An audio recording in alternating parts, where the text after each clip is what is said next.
Good morning. Could we please stand for O Canada? Or I'll call the meeting to order at 10:01 and please stand for O Canada.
Welcome to Grand Yellowhead Public School Division, a welcoming place for peoples from around the world. We wish to acknowledge that the land on which we gather this morning is Treaty 6 territory and is the traditional meeting grounds and gathering place, traveling route, and home for many Indigenous people.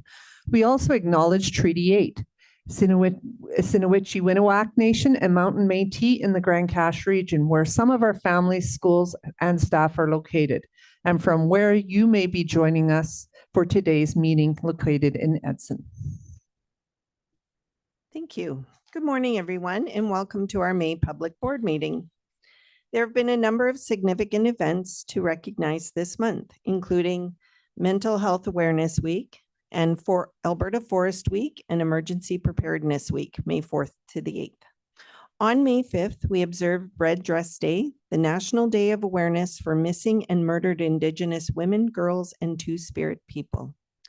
Many of our schools and central teams also showed their support for our wonderful school bus drivers on School Bus Appreciation Day on May 4th.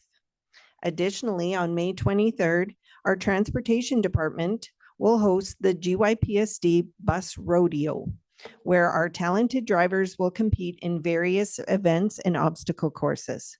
We wish them all the best of luck. We have several key items on our agenda today, including policy updates, recognizing students who received honorable mentions at this year's Honoring Spirit Indigenous Students Awards, and board approval of Year 3 of the Division's Education Plan, which reaffirms our commitment to Goal 1, every GYPSD student will graduate with the knowledge and skills to pursue their goals beyond high school. Goal 2, First Nations, Métis, and Inuit students are successful. Goal 3, improving parental engagement to increase satisfaction in education quality and engage student learning. We're also very fortunate to have some presentations today that we look forward to hearing and seeing. Are there any changes to the agenda? I have one. Under action items 12.2.8, a motion to amend the March 6th approved minutes. Can I have someone make the approval of the agenda, please, with the changes? Trustee Bowman, all in favor? And that is carried. Approval of the minutes of the regular board meeting of April 21st, 2026. Are there any, did anyone notice any corrections that need to be made? Seeing none, by unanimous decision, they are carried forward. We will start with our delegations. We have two members of the public, Colleen Dufresne and Danielle Cole, who will present to our board. Okay.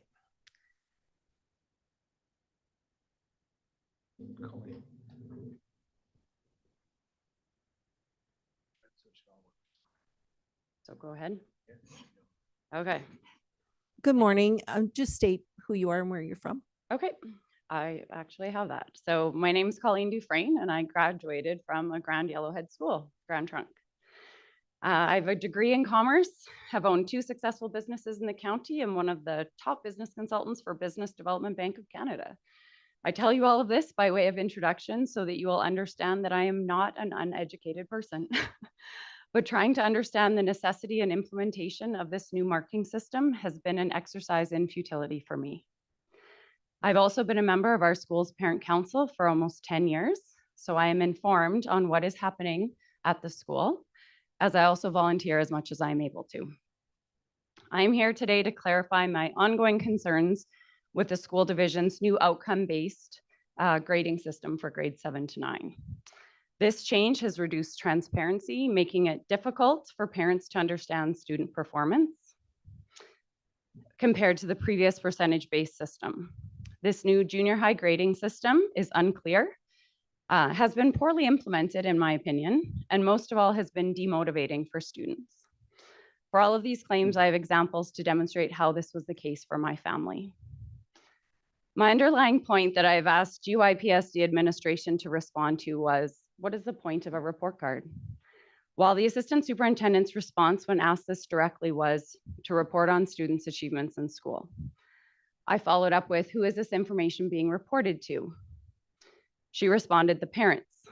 I clarified that if that was the intent, then this initiative has failed, as the majority of the parents that I've spoken to about this marking change either have no idea what any of the marks mean, have not even looked at their child's marks this year as they are unable to access PowerSchool, or have given up trying to interpret this 4-tier system of marking when percentages were working fine last year. One parent commented that they thought A was supposed to be a good grade, to which those of us who are in the know recognize that's not the case.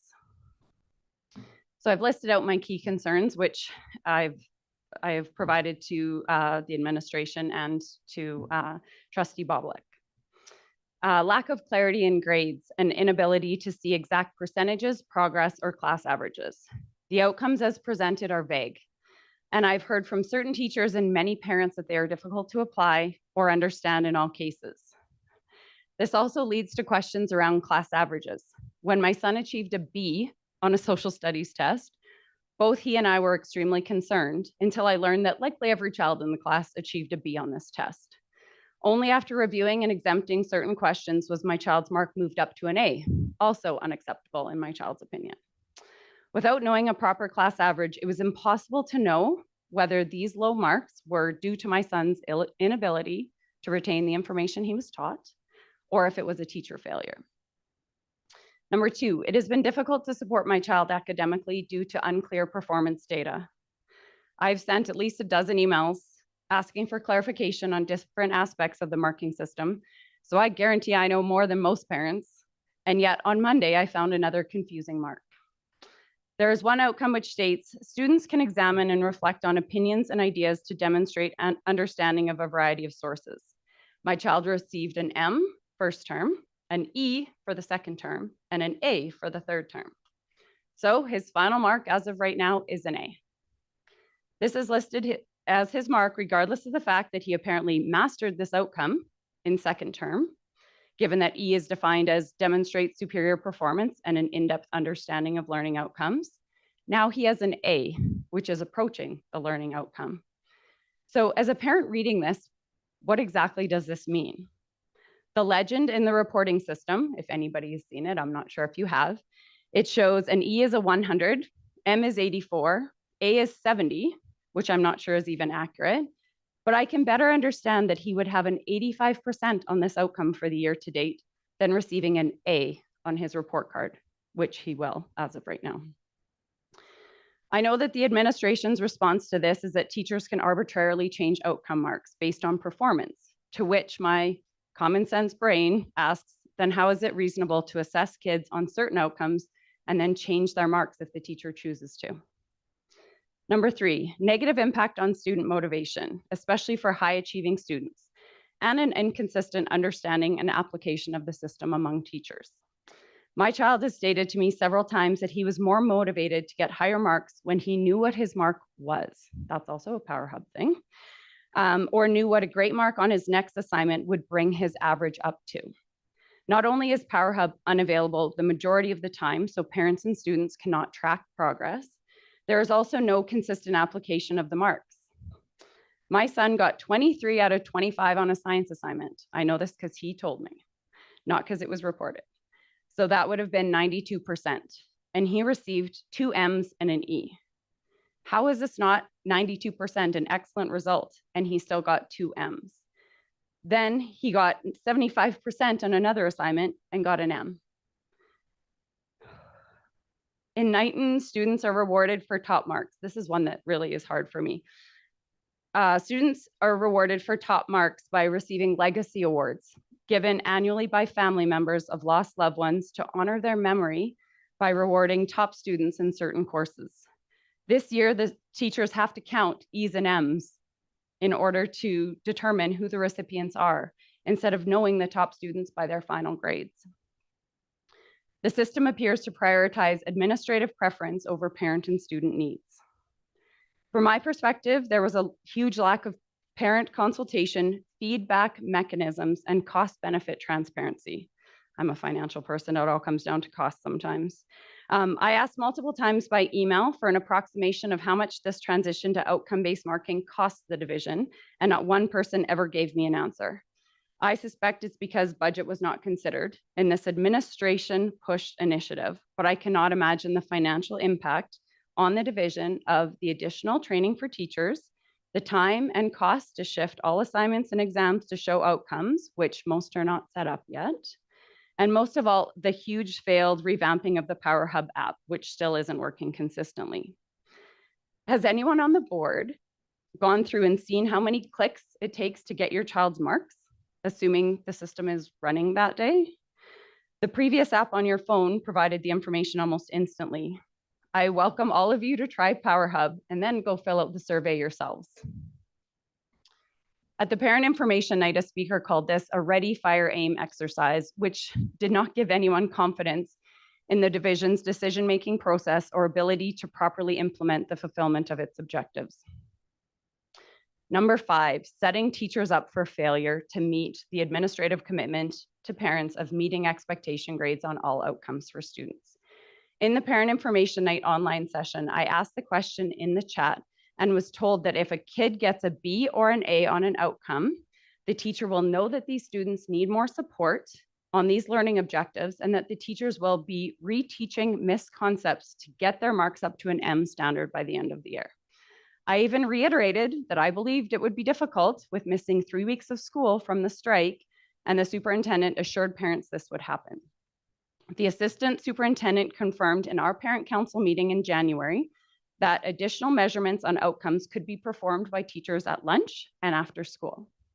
I can imagine the teachers who have to fulfill this commitment will have difficulty meeting this expectation over the next few weeks. Perhaps it's time to survey the teachers' feedback on this new marking system.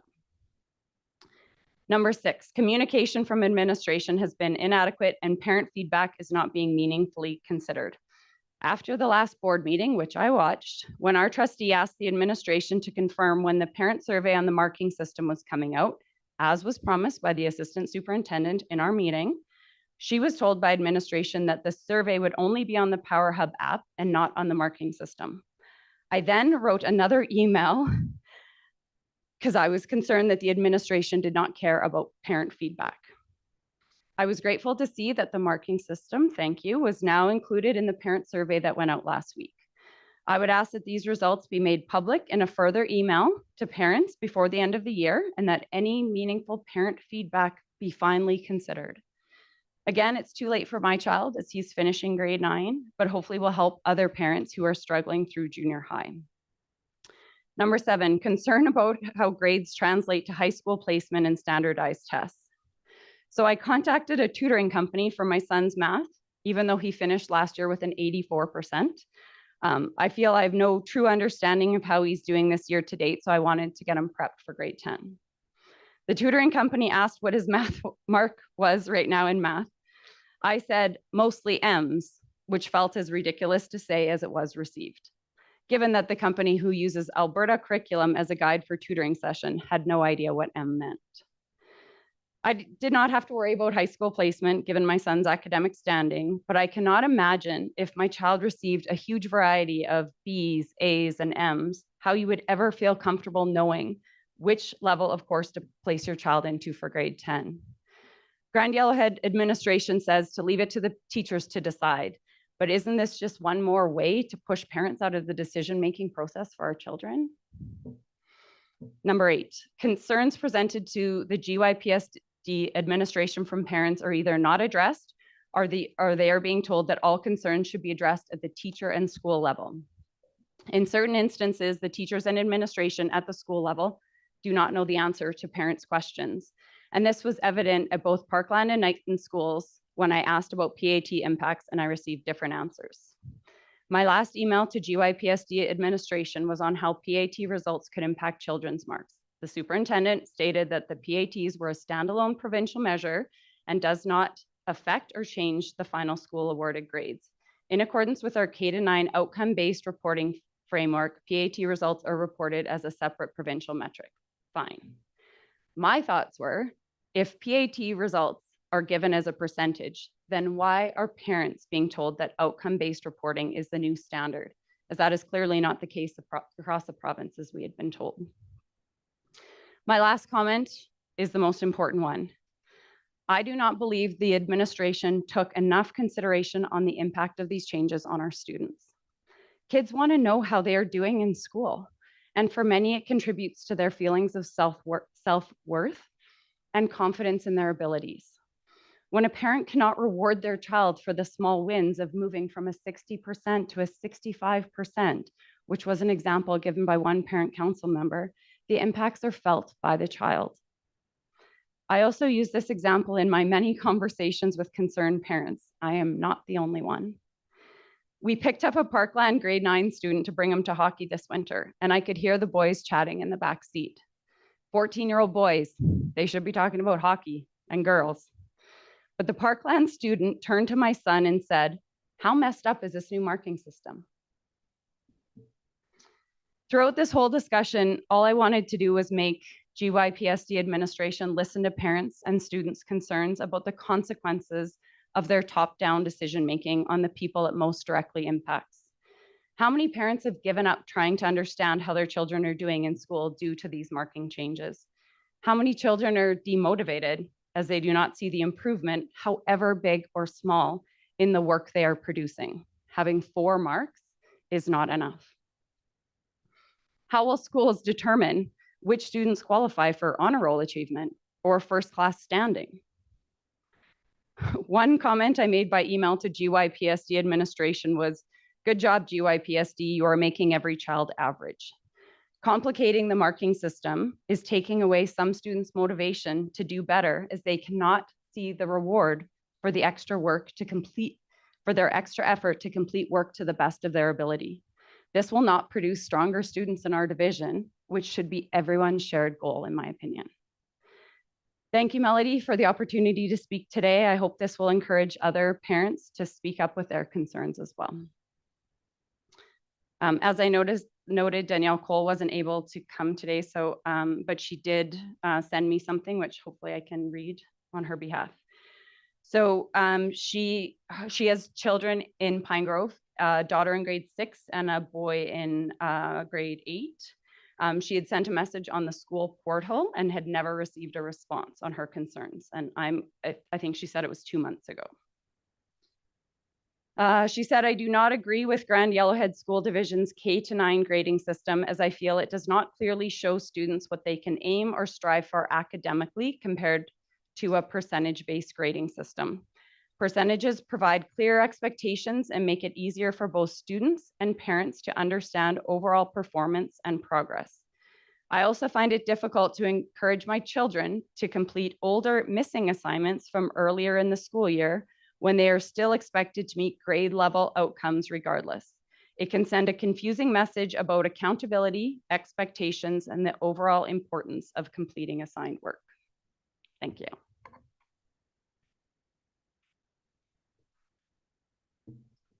Thank you, Colleen, for your words.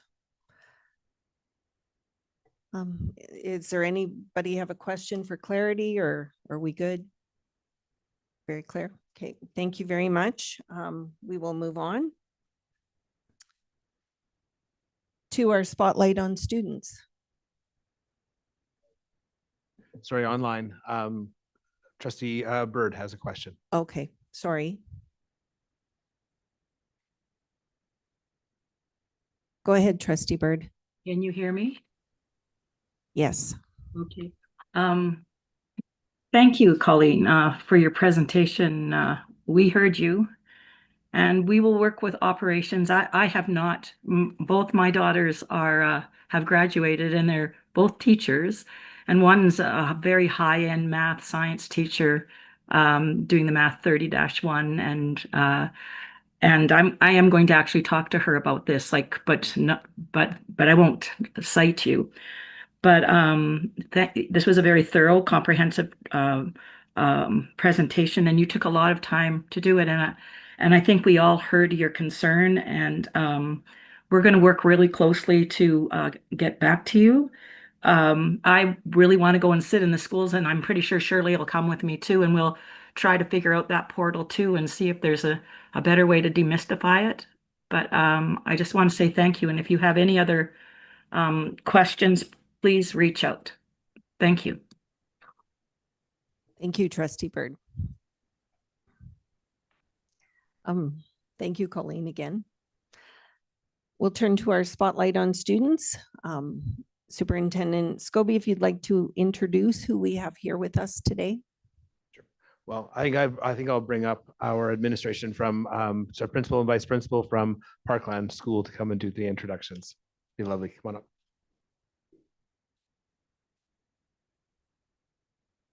All right, good morning, everyone, and thank you for having us. Chair Bobolick, Board of Trustees, Superintendent Scobie, the Central Office team, and guests. My name is Kristen Basaraba, and I'm the principal at Parkland Composite High School in Edson. I'm joined here today by my assistant principal, Michelle Downing, as well as our culinary arts teacher, Trevor Arsenault. At Parkland, we are proud to boast that on top of deep academic course offerings, we provide students with a diverse portfolio of over 30 different career and technology studies courses, enough to rival a city school. In particular, today we are excited to highlight our culinary arts program, spanning both an introductory foods junior course that leads to our culinary arts. Mr. Arsenault is our esteemed culinary arts instructor, and he brings a wealth of experience to Parkland, including a master's degree in food sciences. Our current culinary arts students explore areas such as cake and pastries, contemporary cooking, food presentation, international cuisine, amongst 20 other credits. In addition, this program has helped students passionate for the area to expand their culinary experience by offering opportunities to support in our Cobalt's Cafe lunch program that provides nutritious, cost-effective lunches to students each day. Today, I have the distinct privilege of introducing to you one of Parkland's shining culinary students, Callie Bodine. Callie is a grade 10 student at Parkland, of whom myself, Mrs. Downing, and Mr. Arsenault have all had the pleasure of teaching in her time at our school. She is a driven, kind-hearted student with a passion for baking.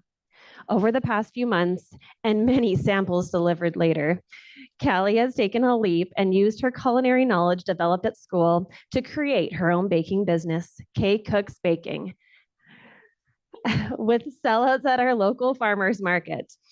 She is also working towards entrepreneurship-based credits in her culinary program with Mr. Arsenault. Now, I really don't feel right sharing Callie's journey myself. So without further ado, Callie, you now have the floor.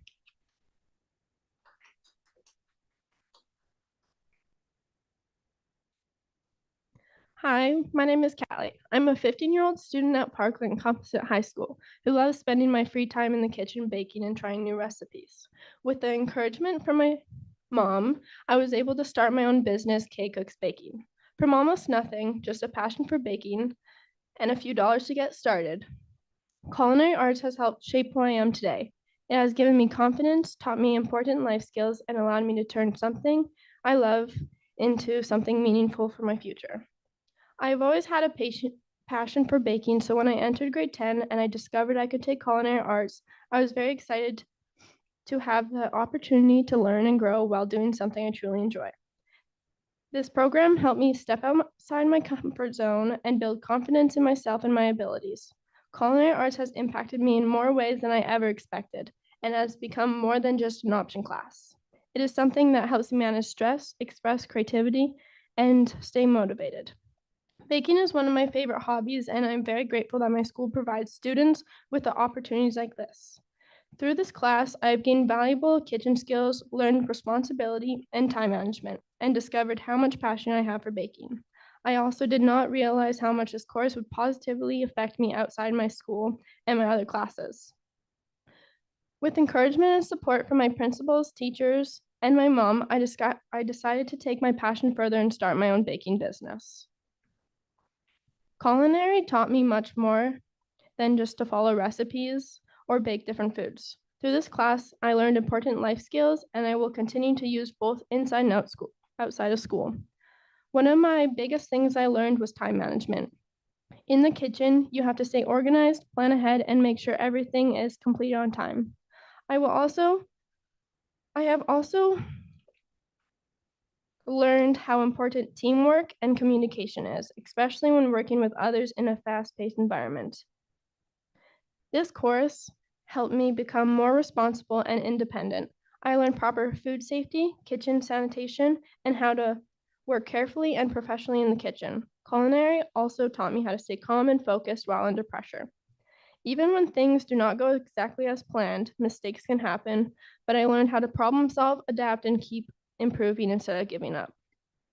More importantly, culinary helped me grow as a person. It pushed me outside my comfort zone, gave me confidence in my abilities, and showed me that my passion for baking could become something bigger in the future. The skills I have learned in the class are not only preparing me for possible career opportunities, but they will also helping me build discipline, creativity, and confidence in everyday life. One of the biggest ways culinary arts has impacted me was by inspiring me to start my own baking business, K Cooks Baking. Before taking culinary, baking was something I simply enjoyed doing at home, but this class has helped me realize that my passion could become something much bigger. It gave me confidence in my abilities, helped me improve my baking techniques, and encouraged me to take my skills more seriously. Through culinary, I learned that success in baking is not only about making good recipes, but also about creativity, patience, organization, and dedication. Starting K Cooks has taught me very many valuable lessons that go far beyond the kitchen. I learned how to plan ahead, manage time, price products, organize orders, and communicate professionally with customers. I spent a lot of time practicing recipes, improving presentation, and making sure every product I sell reflects the effort and care I put into my work. Building a business at my age has been both exciting and challenging, but it has helped me become more responsible, motivated, and confident in myself. I would also not be able to do this without the support from my mom. She has helped me throughout every step of the journey, from encouraging me when I doubted myself, to helping me stay motivated and organized. She has supported my ideas, helped me prepare for orders, and reminded me to keep going when things get difficult. Having someone believe in me and support my goals have made a huge difference in my confidence and success. I would also like to thank my principals for helping me as well. Bringing me to this was scary but exciting, and I'm so grateful I was able to come. They have been a great help in my journey. Thank you. The encouragement from my teachers, principals, and family gave me the courage to turn something I love into a real business, K Cooks Baking. It has become more than just baking cookies. It has become something that represents my hard work, creativity, and future goals. Culinary arts helped me discover that I am capable of achieving more than I thought, and it shows me that school options can truly help someone find passions that may shape their futures. I am very thankful that our school offers programs like culinary arts because classes like this can truly impact students' lives and futures. Culinary helped me grow in confidence, learn important life skills, and discover a passion that inspired me to start my own business. This class is more than just an option class. It gave me a creative outlet, taught me responsibility and teamwork, and helped me realize that I wanted to continue pursuing in a future. I am very grateful for the support from my teachers, principals, and especially my mom throughout this journey. Thank you.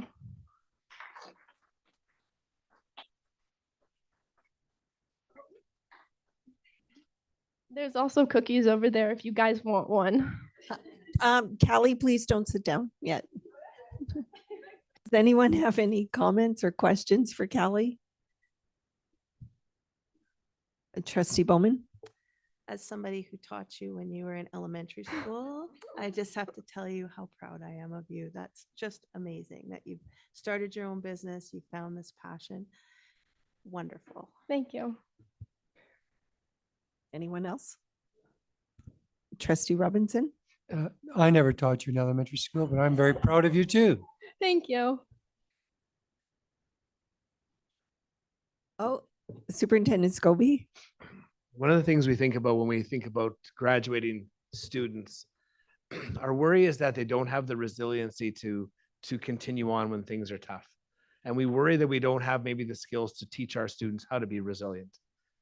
Everything that you talked about, everything you spoke of, everything you've done and how you've worked with all those around you shows what resilience really means and how it is a very personal thing to each of us.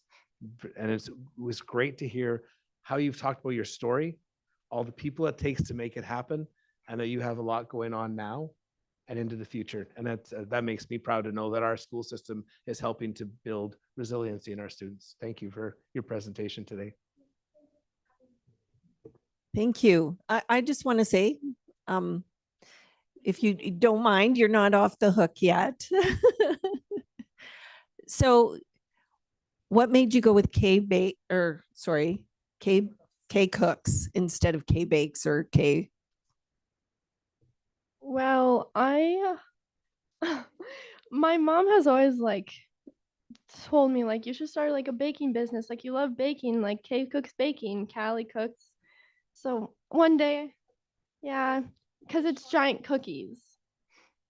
So one day I decided, I was like, okay, I'll start a business. So I finally did it.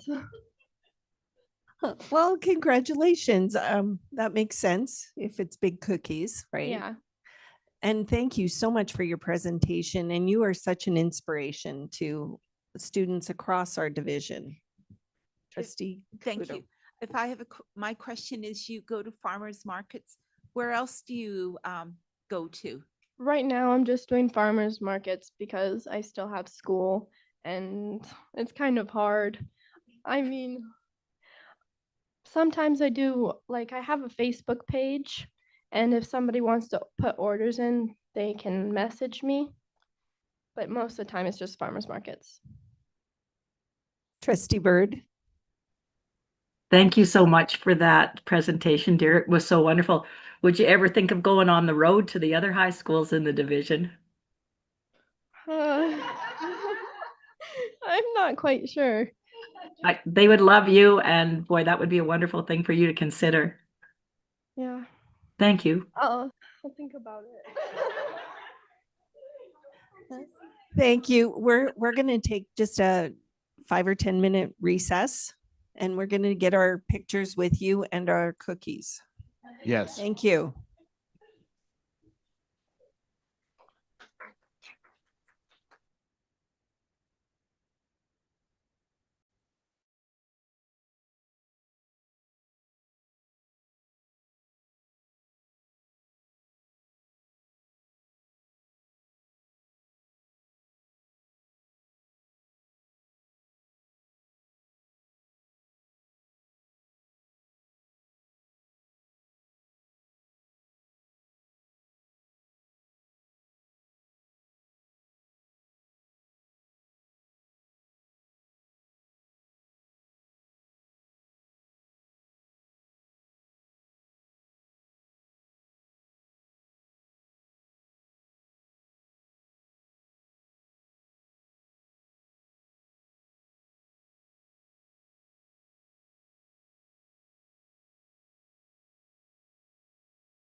Shirley, could you get my cookie?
Say cookie.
Again, we'd like to thank Parkland Composite High School and student Callie Bowden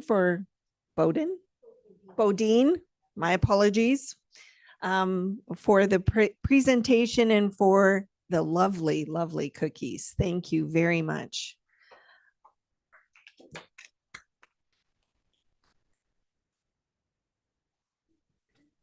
Thank you again.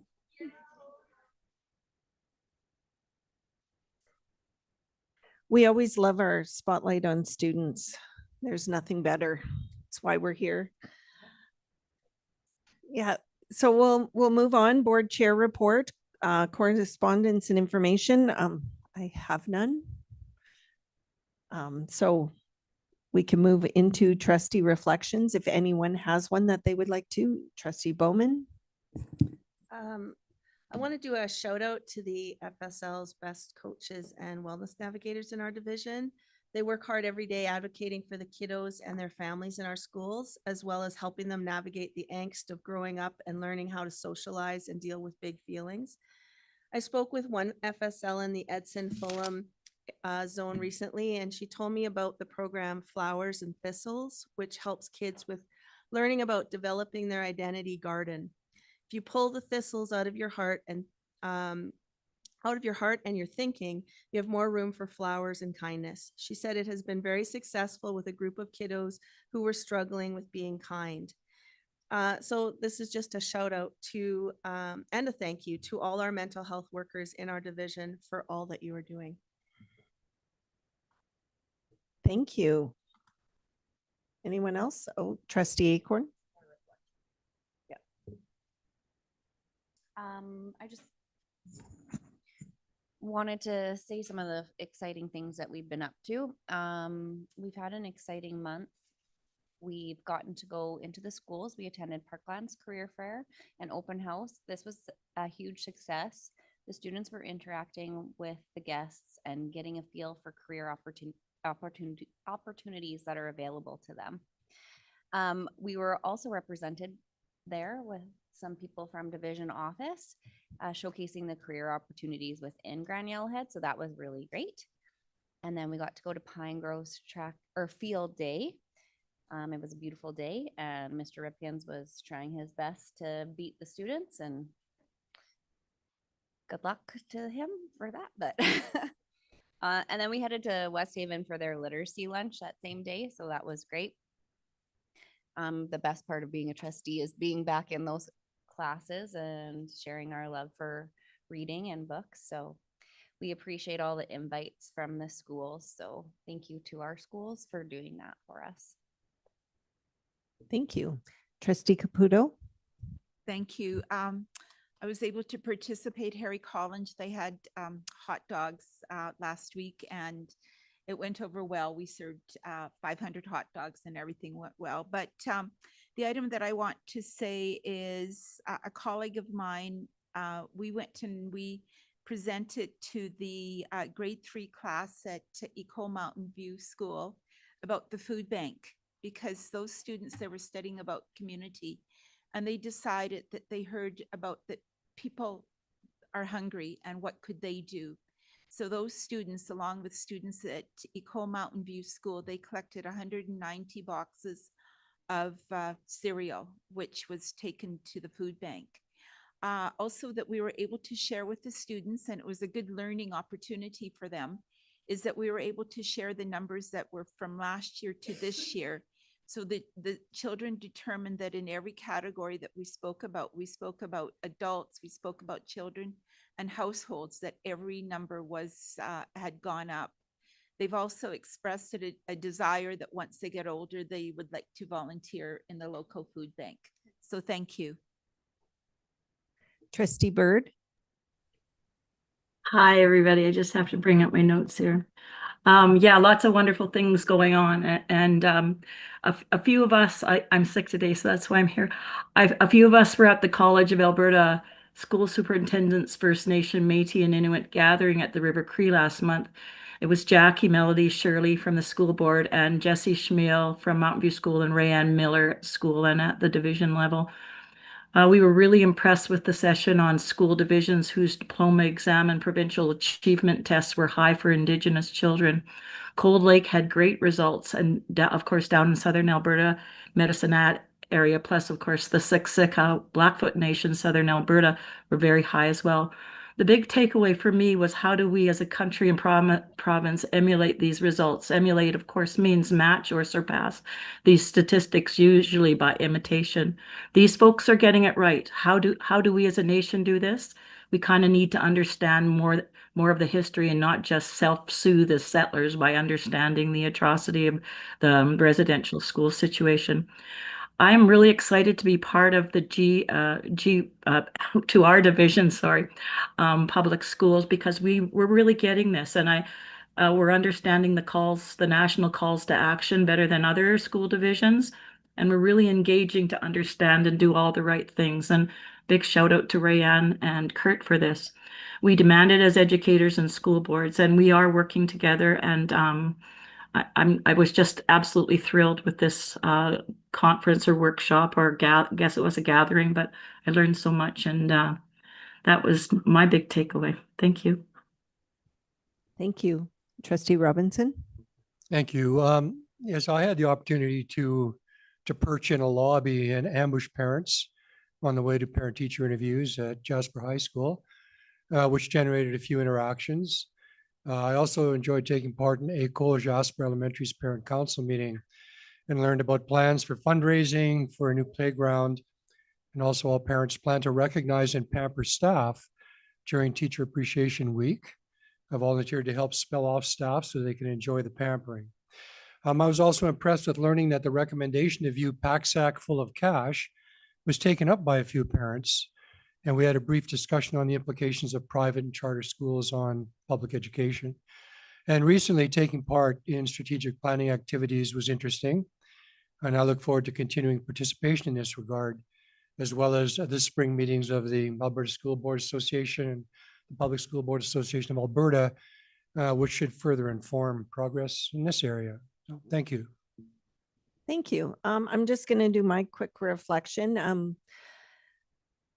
I too attended Cass Indigenous, but I also am working with the Rural Caucus Working Group on rural small school grants and advocating to the government as a whole body provincially. Also took part in ASBA's ministerial engagement with Superintendent Scobie and all board chairs and superintendents across the province. We also were lucky enough to have a virtual meeting with our MP for this area, William Stevenson, on last Wednesday. And that was a very fulsome discussion that we had with him. It was really good to be able to get his perspective. We also met with our counterparts in Parkland School Division, Superintendent Scobie and myself, to discuss just some concerns regarding our rural schools. And I look forward to meeting with Evergreen later this month to also, discuss our concerns and possibly joint advocacy with them. And as usual, I just attend as much as I can at my schools. And I was fortunate enough to be at the talent show for Knighton, and it was lovely. Barbecue and talent show. You can't beat that. So we'll move on to our committee reports. Sorry, before I do, I just want to thank everyone for your work. I really appreciate each and every one of you, and I'm sure our schools do as well. So committee reports, policy committee. Thank you. As you can see in our under new business, we have 3 policies that will be coming forward for approval. Thank you. Recognition of employees committee. We're having a meeting coming up, but Nikki Jokes has been working very hard on the long-term awards for staff, as well as getting ready for our retirees. So thank you for all the work you're doing. Thank you. Board planning committee. The committee will be bringing forward an appendix C to policy 12 at the next meeting.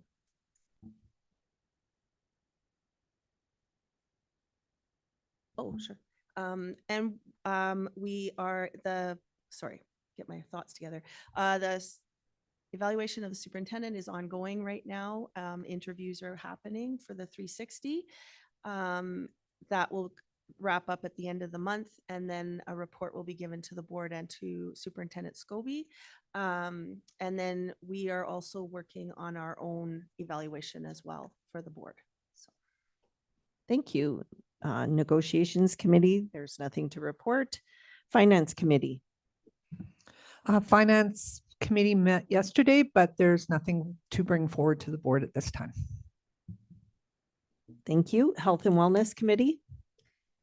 We just had our meeting yesterday. We talked a little bit about the wellness portion of the website redesign is complete, and I encourage everyone to go check that out. There's a lot of great information there.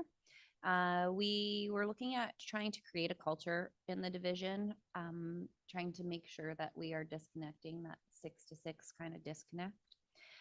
Amy and Rochelle are looking at staffing right now for next year and bringing the wellness navigators and best coaches together under the same umbrella, which would be nice and cost effective as well. So we love that. So they're doing a great job and they are just busy. Thank you. Ad hoc Committee for Wildwood Transportation. We had to cancel our meeting, but we will be rescheduling here in the very near future. Okay. Board representatives, PSBC. The next PSBC meeting will be in August, a summer meeting. Many members of the board, but not all of the board, are traveling to Calgary for Public School Board's annual spring general meeting and ASBA's spring general meeting in late May, early June. And I'll just continue on with ASBA Zone 2-3. ASBA Zone 2-3 meeting is this Friday. It will be an important meeting. We will be discussing a lot of position statements that could possibly be brought forward to the province, and the final decision on that will be Friday. And then Friday evening is our Edwin Parr celebration event. Thank you. We'll move on to Superintendent's report. Superintendent Scobie. Thank you, Board Chair. I've highlighted the 2-page report that's in the package. A couple of things that I wanted to talk about. I've talked about this with our central leadership team, but our Superintendent Youth Council, we had our meeting a couple weeks ago. We had all 5 high schools represented, and every project that is being brought forward was brought forward and was able to meet with an expert from our division. And so that expert were part of a panel, those experts, and then they met with the groups and really helped to move projects forward. And it is something that is very unique. One of the things that we talk about here is, does everybody in the organization at all levels get a chance to know who the students are and what the work is that we're trying to do? Every job here is about the teaching and learning in the classroom. That's what we're all here for. And so sometimes as you're doing work, and if you're in central leadership, it is hard to know what that looks and sounds like. So we had an opportunity for many of our people in central leadership to work with the students.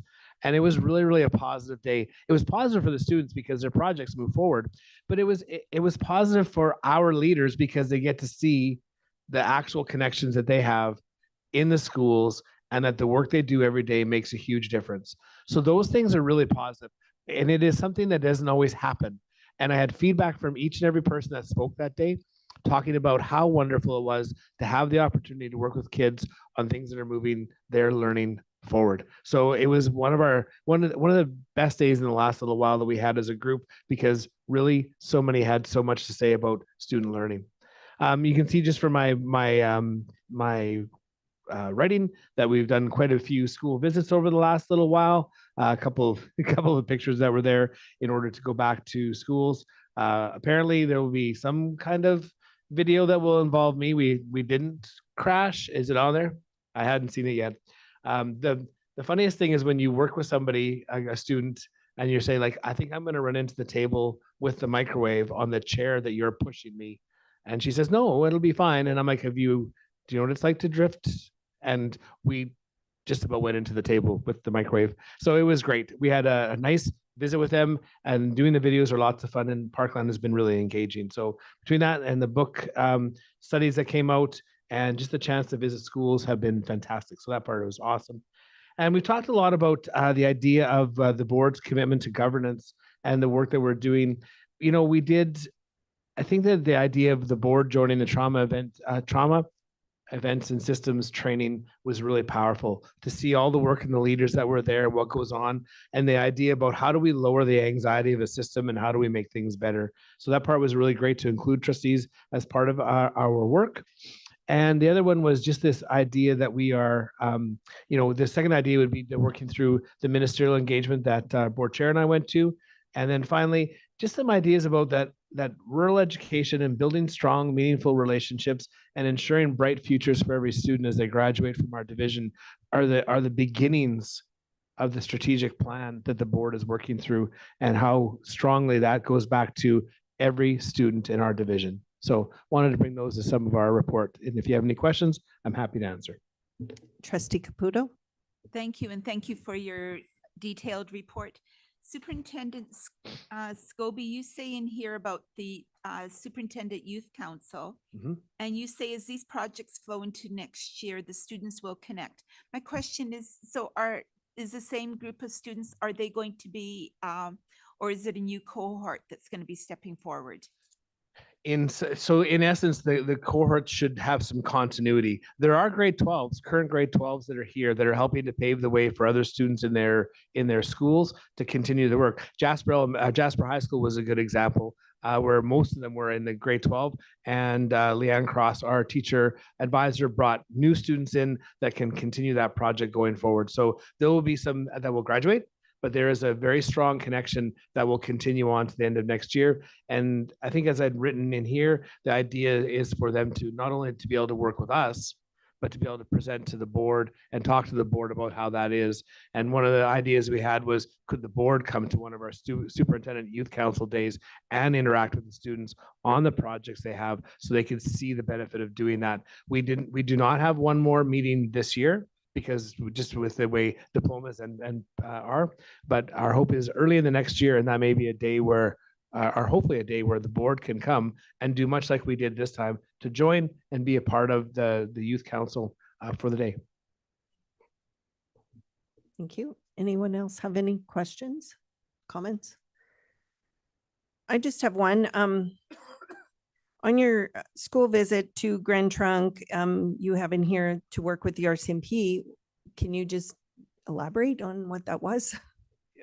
Sure. There's two parts of it. One, we've spoken often about the relationships that a principal has within their community of external stakeholders. There are two really important relationships that can be supportive of schools. There's more, but these are two that we've really talked about over time. One is Children and Family Services and the important position that they play in the community in the area in supporting schools, the students in the schools, and then the families of those students. And the other one is the working relationship with the RCMP. My experience in my time as a principal for 9 years was that it was fantastic. And my experience as a superintendent with different areas in the RCMP has also been fantastic. When I was there that day, the RCMP members from the local area were there to talk about safety in schools and what would it be like, and what does the map look like of the school, where are all the classrooms, where are the spots, and how would they be able to effectively gain access to schools. So I didn't go there planning on being part of that. In fact, I stayed longer and then sat in that meeting and then facilitated some things that can happen. So like keys for the RCMP to the building and fobs, things like that to make the things work better. It's really great to see that although these are all different areas and different people that are running them, that each area has a very strong and very positive RCMP connection with our schools. And then I had met the gentleman from the members from the Evansburg area, and that was really very positive. Okay, thank you. Anyone else? Okay, seeing none, AP updates. Right, I'll pass over the AP update to Assistant Superintendent Aschenmeyer to do AP, I think it's 360. Yes, AP 360 is student evaluation. And I just want to let our public know that this has not been reviewed or looked at in detail for 6 years. So it was really important that we take a look at it. We've had a lot of changes occur in the last 6 years. And I would invite Director Lyle Lee of Technology and his team to speak to the changes. A lot of them were cleaning up editorial type changes, but there are some key pieces that his team would like to share. Let's try that. Yeah, over the last 4 years, both our ed tech lead teacher and our technology consultant teacher, Adam Fragamini and Candace, have spent numerous days and hours in the schools working with teachers one-on-one and in groups. Excuse me. And we saw opportunities for some efficiencies, and we saw in some cases where teachers, depending on the grades they were teaching, they're reporting 5 times a year. So we brought forward some suggestions, and I'll ask Candace to speak on them. Thank you. So yes, as Lyle had mentioned, is that in the last 4 years, we've really learned our tools, but also our schools. So when we switched to a digital report card, there was a lot of things that we were still learning. And what we found in talking to our schools is that obviously a one size does not fit all. All of our contexts are very different, from a K to 3, K to 9, 4 to 8, 6 to 8. We now have a K to 12 coming in as well. And so we needed to look at the systems and say, let's not have our schools work for the system, but let's have the system work for the schools. What Lyle had mentioned as well is that we were coming up to the potential, especially in a K to 12, where the specialty teachers, phys ed, they could potentially be reporting 5 times a year, which is not ideal for a teacher, not ideal for a school culture, things like that. So what we've done is we've shifted to having everybody on a semester. So that means that a report card would be sent home the end of January, beginning of February, depending on diplomas, and then also at the end of June. But we've also heard from schools that they do want to do progress updates. They still want to have those conversations. So we did develop a progress report that all schools have access to, that they can use at their own discretion. So we've heard that some schools want to have a progress report kind of the end of October-ish, so that midpoint, to have those conversations around parent-teacher interviews. We also have schools who do quartered options. If they were in a trimestered system, it was very difficult for them to run quartered options because it didn't necessarily flow properly. So we've made that change as well, so that again, we have the system, but it's working for the flexibility of our schools, but we have a bit of standardization so that we know that we can support our schools in this flexibility. Is there anything else that you would like to add to that? No, you summed it up beautifully. Oh, thank you. Is there any questions, comments? Trustee Mines? I'm just curious.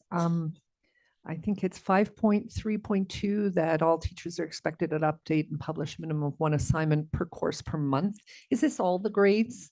So when you say an update or publish, you're talking about a standard being evaluated. Is that correct? Yes. So when we looked at other divisions across the province as well, and we've had a lot of questions from schools about what is the standard expectation for updating Power Teacher Pro.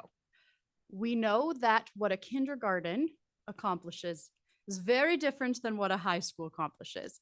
But we wanted to have a minimum set, but as we've communicated to school leaders, you and your schools have the discretion to increase that frequency as you see fit. So for high schools, they often already have their, whether it's once a week coming closer to exams or every 2 weeks during the year, they can continue to have that. It's whatever makes most sense in their school context. Trustee Caputo? Thank you. In your student evaluation, and you refer to on page, it would be 3.1.1, you talk about Appendix B for the grade scale, which I'm looking at it, and that would be Appendix A, correct?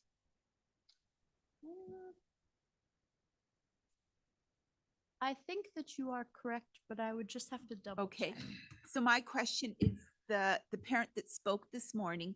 So when you see these letters of E, M, A, B, and INS, so my question to you, so then there is not in brackets what grades those would be?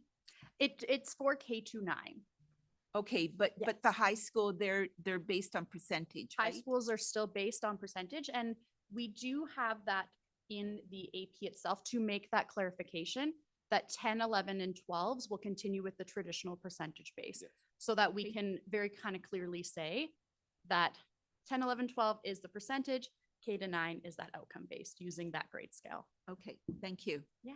And I would just say that while we are developing a digital report card for 10 to 12, as Candace said, it is remaining traditional. It's not going to be outcome-based assessment. Okay, just any other questions or comments? I just have one, and it's just housekeeping, but it's just the Appendix B should be Appendix A. That's it. Thank you very much. So do we need a break? No, okay, we'll move on then. So 11.1 Division Operations Monthly Report. Recommendation that the Board of Trustees receives a report on projects, processes, and/or programs conducted by the many central office departments since the last public board meeting as information. And we will finance Secretary Treasurer Taylor and Director Kuzik. Did I get that right? Excellent. We're gonna work on Quest. Sorry, no, I thought we're gonna go on the same thing, right? Yeah, we're just, if there's any questions or concerns, or whether you want to share any big rocks. Thank you. I'll have the directors answer the questions for each of their departments, unless I need to intervene. Trustee Caputo? I noticed in your report, it states that letters sent out to requests for audit services. That's an every 4-year process, right? That you post about looking for the auditors for the school division. Is that correct? Thank you. I haven't seen exactly thank you, trustee, the exact timeline for the audit, other than it's good practice. Me being new to the role, the board being new, it's a good practice to enter into. There's no harm. And we have quotes. We did do a public tender per legislation, and we have quotes that have come in, and those will be presented to the audit committee in June. Any other questions? Okay, seeing none, we'll move on to facilities. And again, it's Secretary Treasurer Taylor and Director Orge. Do you have any big rocks you'd like to share, or can we just go to questions and comments? Okay, is there any questions? Trustee Robinson. Director, it came to our attention about the potential budget implications of a repair to the Jasper High School roof. And I guess I was just curious, and the board, when we learned this, was speculating or commenting on the relative youth of that building and what the concerns actually, what are the origins of it, and is there warranty elements related, connected or anything of that sort? Yes, unfortunately, there is no warranty on that roof as it's 10 years old. So what happened back in the past, and we had the same issue with Mary Bergeron, when the government helped do some of the specs for new schools going forward, they wanted a white granular roof to help repel heat. And some of the problems that have arisen from that is extreme granular loss, and that's what we're experiencing at Jasper High School. So a few years ago, we kind of discovered and been monitoring it, but it's progressively getting worse and worse, and it's starting to become a concern with us. Well, for me, before we have any further problems with that roof and we have any leaks. Right now, we have a good sound roof there. It just needs a granular taken off and a new replacement done on it. So we maintain that ARCA standard warranty going forward and meet our compliance with our insurance companies. Any other questions? Seeing none, thank you very much. Move on to transportation services. Again, Secretary Treasurer Taylor and Director Van Neck. Oh. Is there any big rocks? Okay. Do we have any questions then for Secretary Treasurer Taylor? Trustee Caputo. I'm just wondering, I see that you guys have a school bus rodeo happening. Can that give us what does that mean? Like it's a rodeo. I know that they have to, I think they had it one time in Hinton in a big parking lot, but I'm just wondering about that process here in Edson. Thank you. Thank you. I will ask any of my colleagues, given I'm new. Oh, there we are. Thank you. Nikki Gilks coming in with this. Thank you.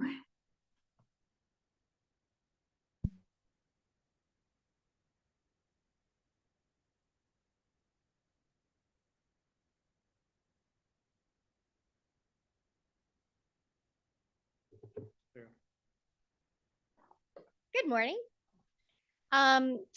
We had actually a bus rodeo as in Hinton a few years ago, but we also did it in Edson last year as well at this time.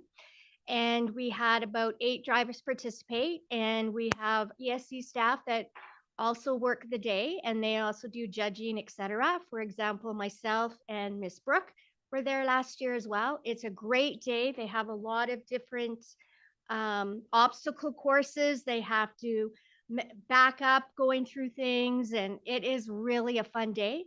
And then what happens is that the winner, Director Van Neck, usually takes to the provincial bus rodeo as well. So I can't add a lot more detail than that, but it's a really great day. And if you're around, it's a great time to pop by, or if you'd like to volunteer, I'm sure Director Van Neck would love you to participate.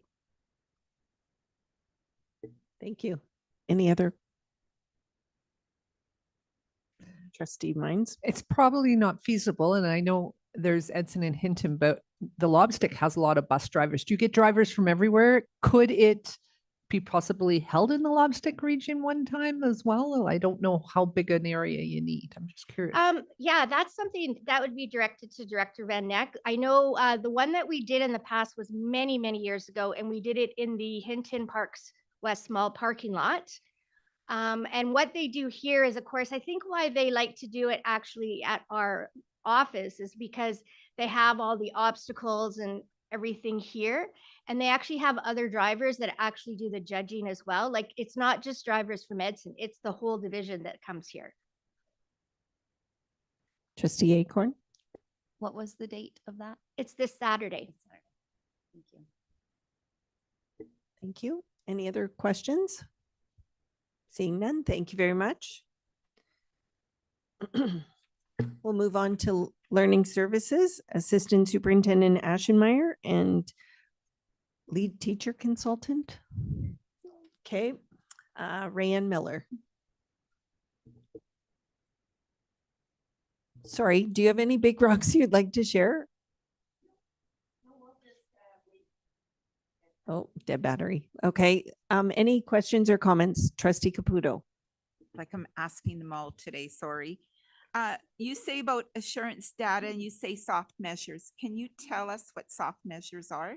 Absolutely. It's not an acronym, Trustee Robinson, who I really appreciate that we forget acronyms, but the term soft measures is a vernacular to talk about scores that come from the assurance survey that goes to parents, students, and also teaching staff.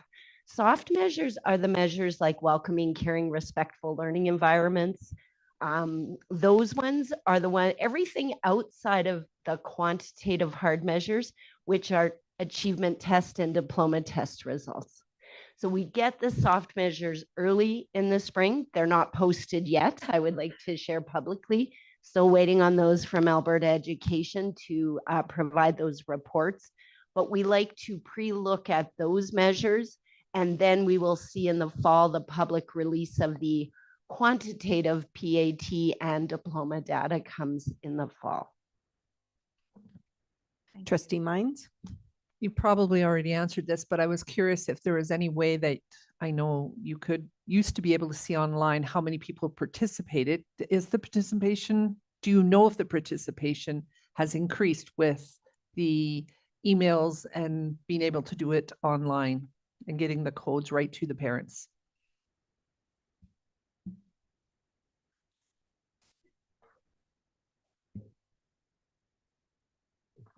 The dead battery is not a sign I spoke too much. I've been very quiet this morning. The completion data is not available at this point. Individual schools could see their completion rates, but once the survey closes, Alberta Education and Childcare shuts down the portal to do their data analysis, and then we are unable to access that until the portal is open again, which will happen when they provide those soft measure results, and then they'll also provide it in the fall. Thank you. Trustee Acorn? I just had a quick question. It's actually not on your report here, but I know with that transition from FOIP to the Atia and Papa, you were looking at that, and I remember it being due in June. So I was just kind of wondering how that was going. I know you were looking at maybe hiring someone to help out with that, or.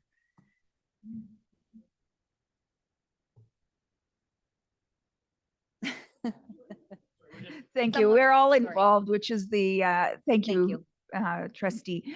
This is work that's underway. We're going to be meeting with Sonera, which is an organization that as BOA has contracted with and worked with on administrative regulation updates and appropriate policy changes that may be required.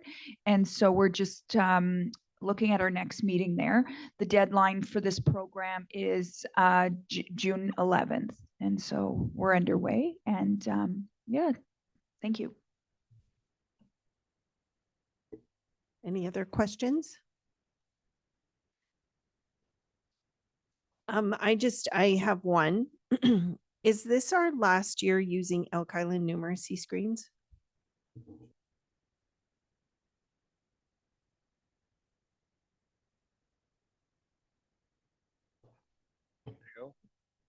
It doesn't like me.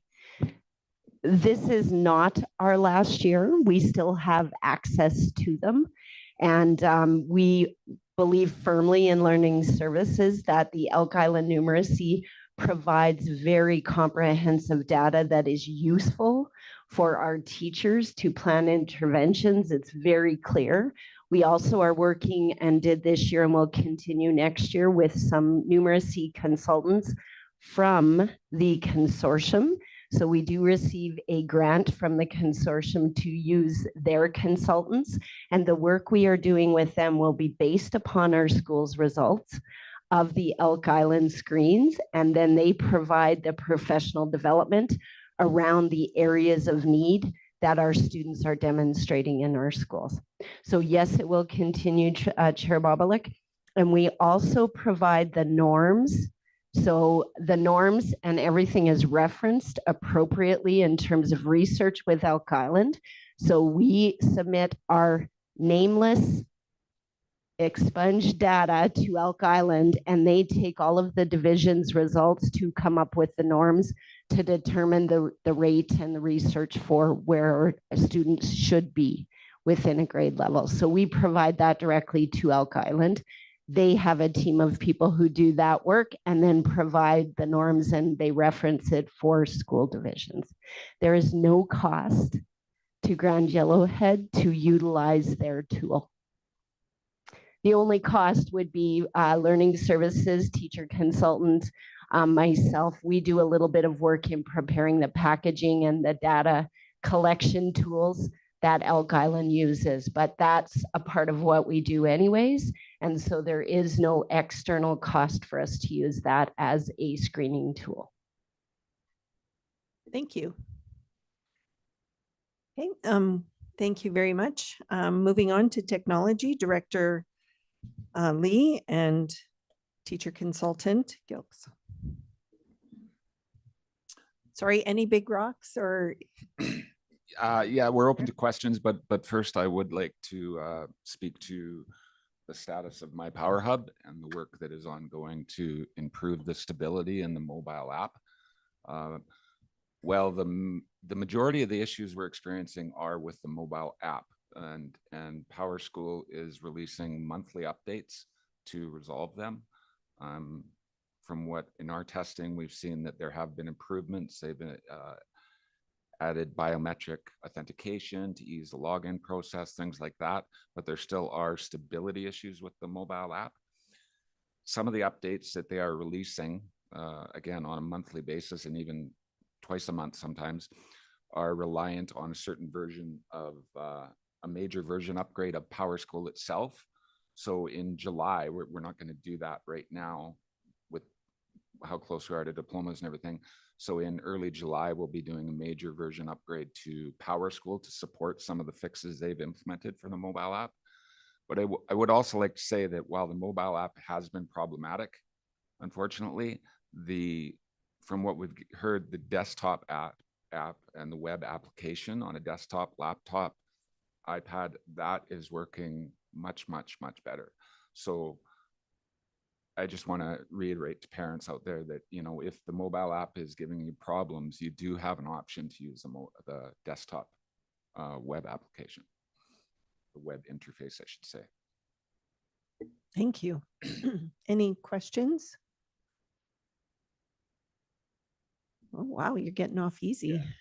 I would also like just to highlight that some of our staff attended ATLE, the Alberta Technology Leaders in Education Conference, and Candace did an excellent presentation on Grand Yellowhead's approach to how we've implemented AI with students. And there was some great feedback, a lot of questions, some requests to work with other divisions as well. We provided great information there, and there was a lot of genuine curiosity about how we did things. Excellent. Thank you. Thank you for representing GYPSD. Human Resources, Assistant Superintendent Rollins and Director Campbell. So Director Campbell is online and is able to answer any questions that you have. And if you have any big rocks, Rochelle, you're welcome to share them as well. I'll save the big rocks for my report that's coming up here shortly, but if you have any questions, I'm happy to answer any. Any questions, trustees? Wow, 2 in a row. Thank you for your report. Apparently it was enough for everyone. Inclusion Services Director Courser, any big rocks you'd like to share before we have questions? Actually, I would like to just showcase all of our best summer programming really quickly. I have this huge document, so I'll just highlight a few things that our best coaches are doing over the summer. It's very exciting. We have all new coaches this year, and they're just hitting the ground running. They're just running programs, mostly partnerships with other community members, and they're just doing amazing things. So for example, in Grand Cache, we have Tent Tales, and we are partnering with United for Literacy, and we're receiving 200 books each best coach. And so they're doing Tent Tales, so they'll have a tent set up, and then they're going to hand out these books in all of our zones. So that's exciting. And they're going to do mental health crafts and social emotional stories. In all of our zones, they're partnering with, in Grand Cache, it's the Grand Cache Library, but in other zones, there's FCSS, and they're joining up to help out with teddy bear picnics. There's Splash and Play. There's Little Boots, Big Roots, a family hiking program in Grand Cache. Out in Edson and East, there's a new program that our best coach is running in the Lobstick area, and it's called Path to Peace, and it's a teen girl hiking group, which will consist of teen girls, and they're going to follow it up with a group picnic and a mental health activity. There's Tabletop Tuesdays, where they're going to bring various board games and play with families. Throwback Thursday, where they're playing old school games and crafts and partnering up with the Evansburg Public Library. There's Mindful Movers, which there's different categories, and there's somatic movement, yoga to music, and a reading room, partnering with a Tipple Park Museum.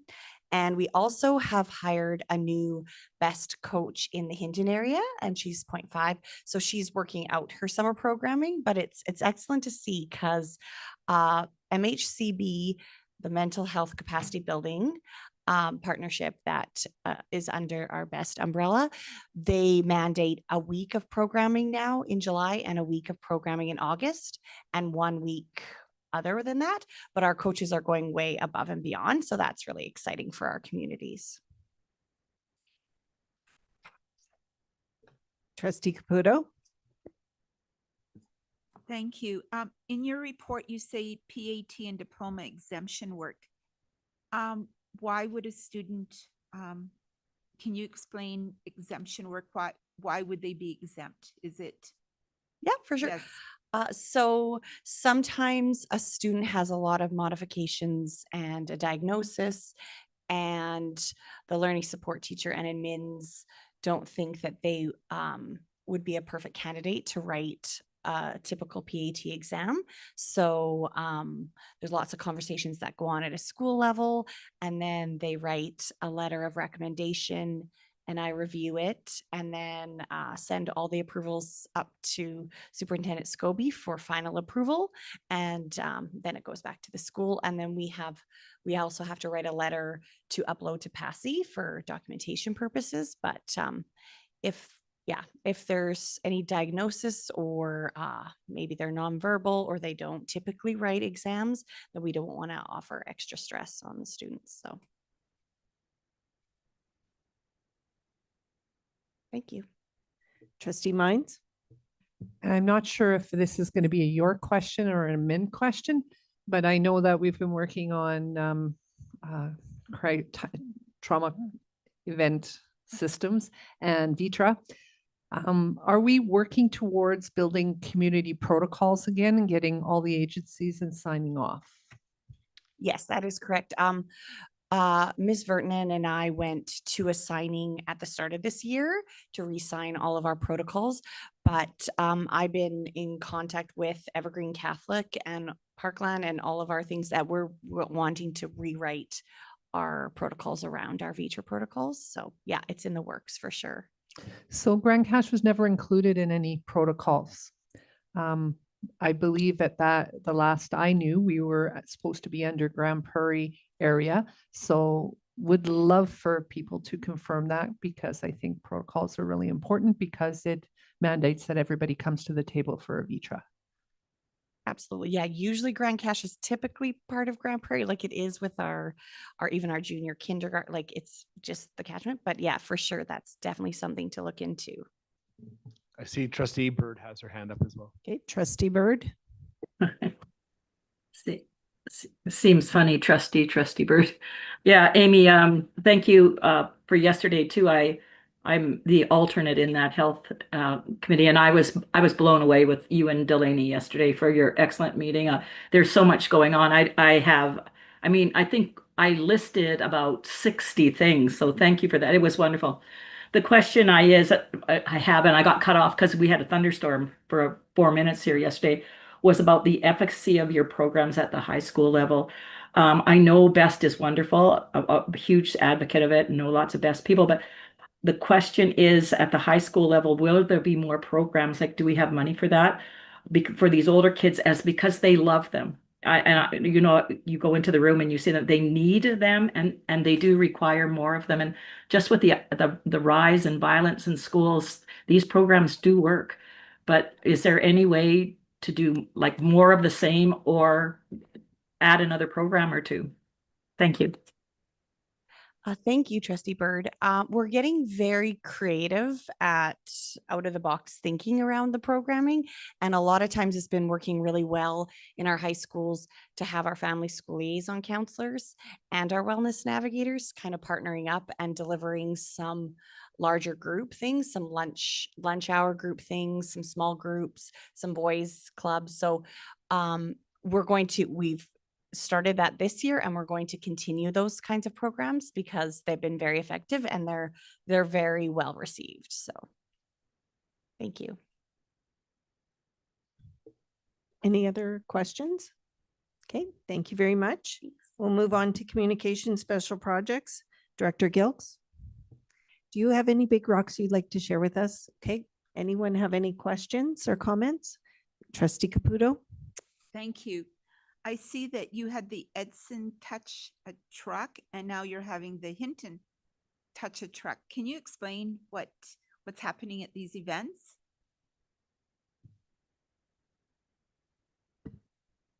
Can you hear me? Oh, good. Yes. So what we did is we participated along in Edson with the Edson Leap program for early learners.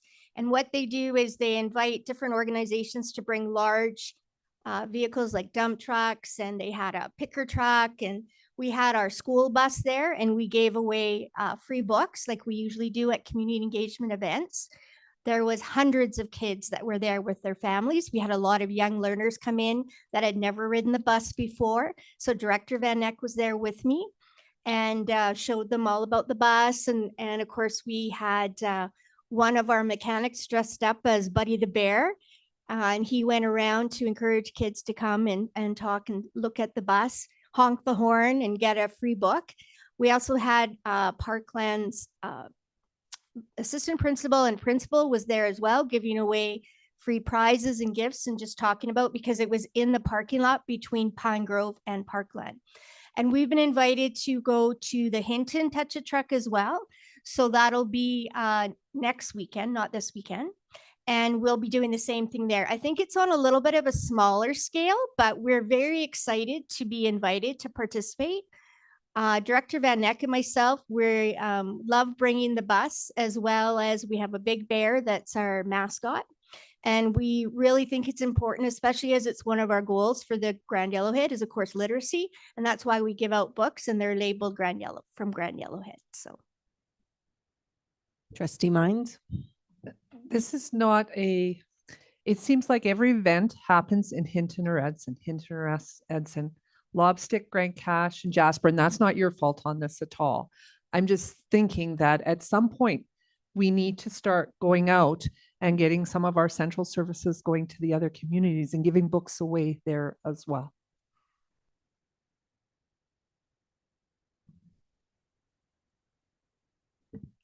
Thanks. Absolutely. So we go to community events when we're invited. So for example, we've been to Crescent Valley for their open house.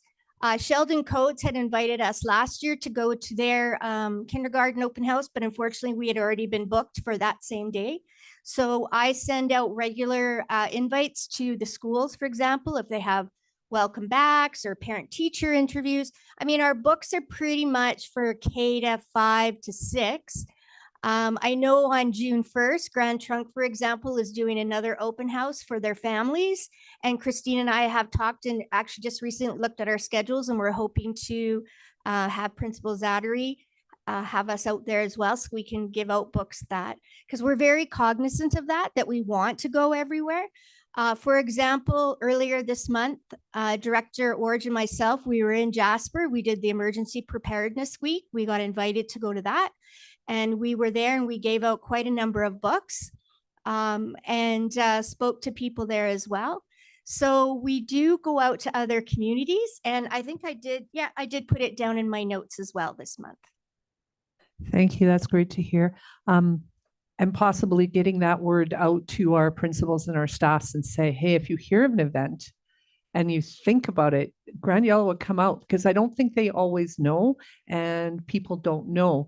It just it'd be great to have a bigger presence. And I do thank you for everything you do, because you bring in lots of spirit when you do it. Thank you. Yes. And please do on your behalf when you're speaking. I do talk to the principals all the time, but we're not necessarily the first person that they think of. And I mean, we go to trade shows, etc.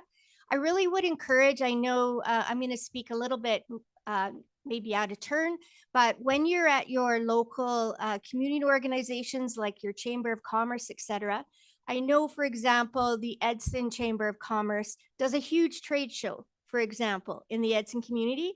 Hinton did at one point as well. And these are great events for us to go to because, for example, at the Parkland Career Fair that we heard about earlier, we had representatives there from division talking about various different jobs in Grand Yellowhead, because people sometimes think of school divisions, it's teachers, but we have a lot of different positions. And it was wonderful because we had our bus there as well, but our mechanics actually brought out boards and different mechanical things to talk about. For example, heavy duty mechanics are part of our division as well. So they had a lot of interest. So it's not just necessarily things at the school. As I mentioned about the emergency preparedness, Director Orge and I, last year, for example, and the year before, we toured around and talked about what our role is in critical incident management. So in your role, if you are with the, talking to an organization and they are having an open house or something and they think there's some value, we'd be absolutely happy to travel with our bus and our books. Thank you. Thank you very much. Thank you everyone for your monthly reports. Oh, sorry, Trustee Robinson. Just a quick question. When Trustee Bird, she made reference to the health and wellness portion of the new website and kind of invited us to check it out because it looks so good. Where can one access if one wants to take a look at what the new website might look like, or is there a template somewhere? Is it on our website? Wouldn't be for public. Well, I don't know. I'm going to let Trustee Acorn, just because it was her committee that she spoke to it today. So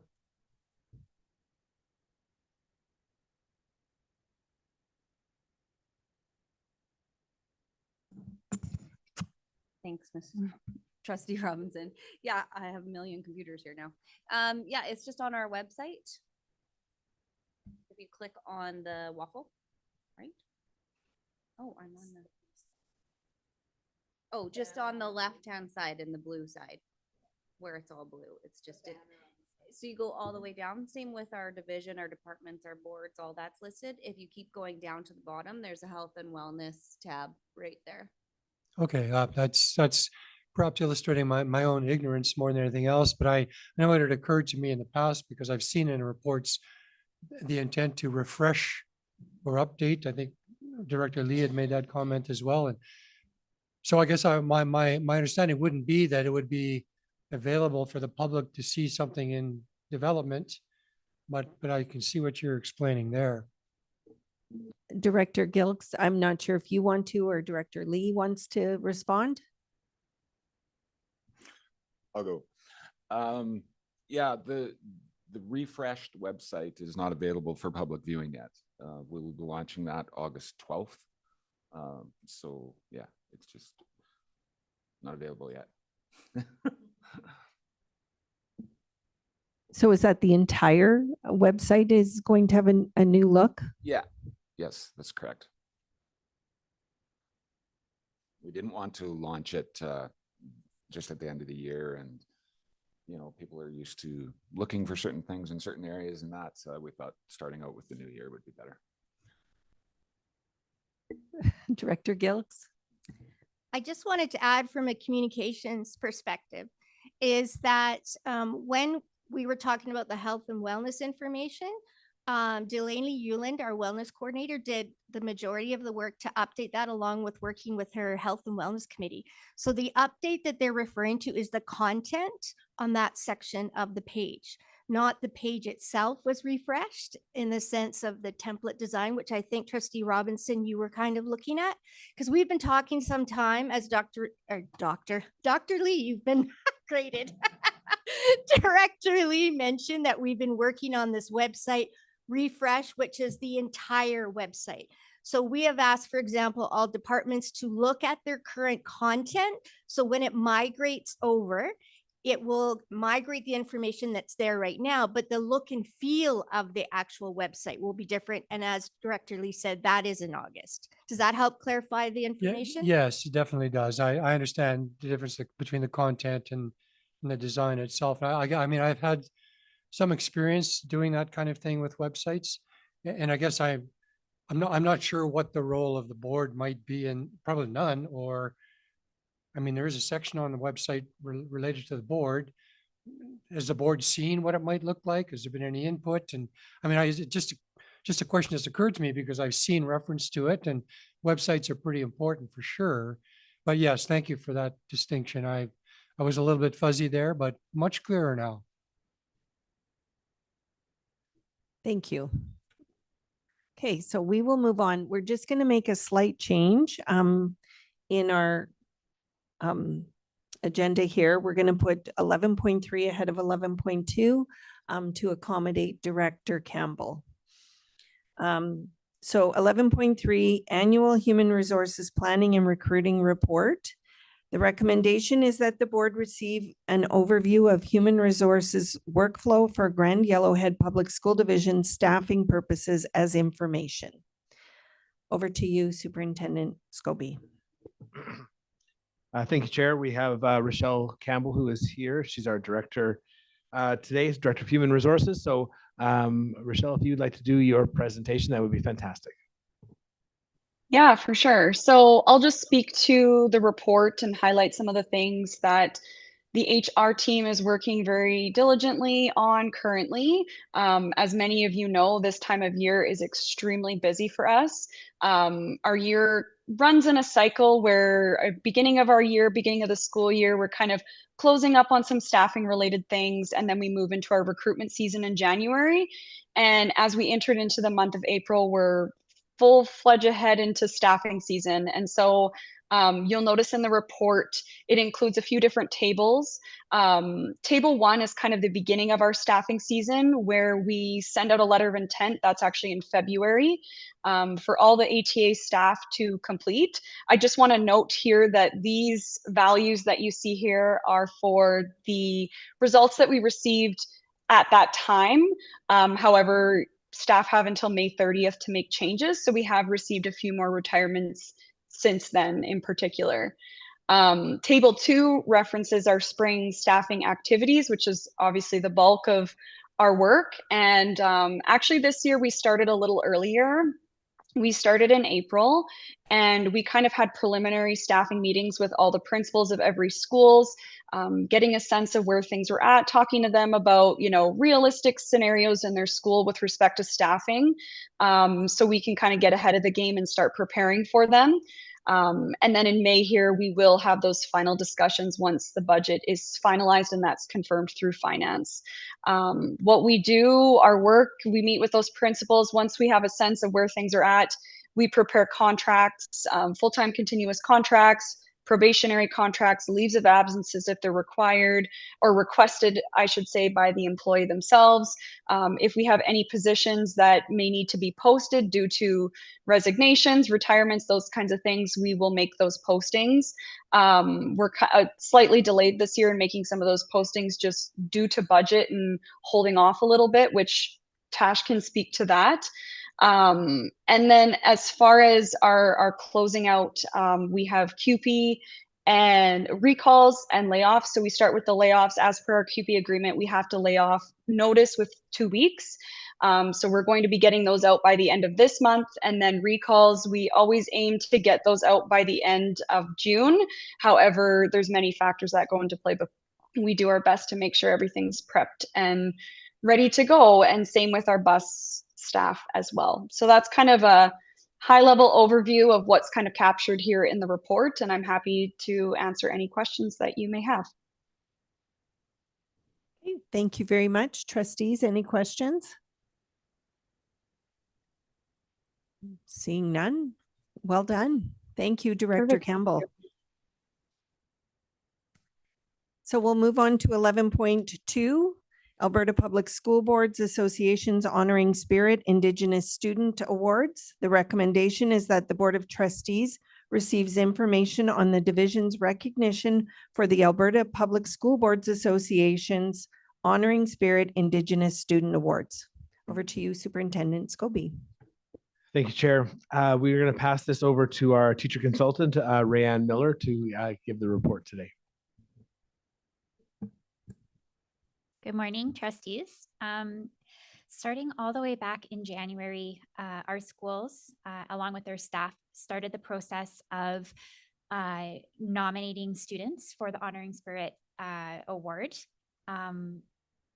And I was very happy to report that we were able to nominate 26 students, and that all 26 of those students were given honorable mentions. While they were not awarded one of the 12 actual awards, this is still a huge accomplishment. Each student did receive a signed certificate and a congratulatory letter. In our Edson zone, 2 of our students were nominated and recognized, both from Parkland Composite High School in grades 11 and 12. Grand Cache, again, 2 students were recognized in grades 11 and 12. Lobstick, we did not have any students nominated. Hinton took the bulk of our students, with Crescent Valley School nominating 17 students in grades 1, 2, 3, 4, 5, and 7. And all 7 of those students receiving honorable recognition.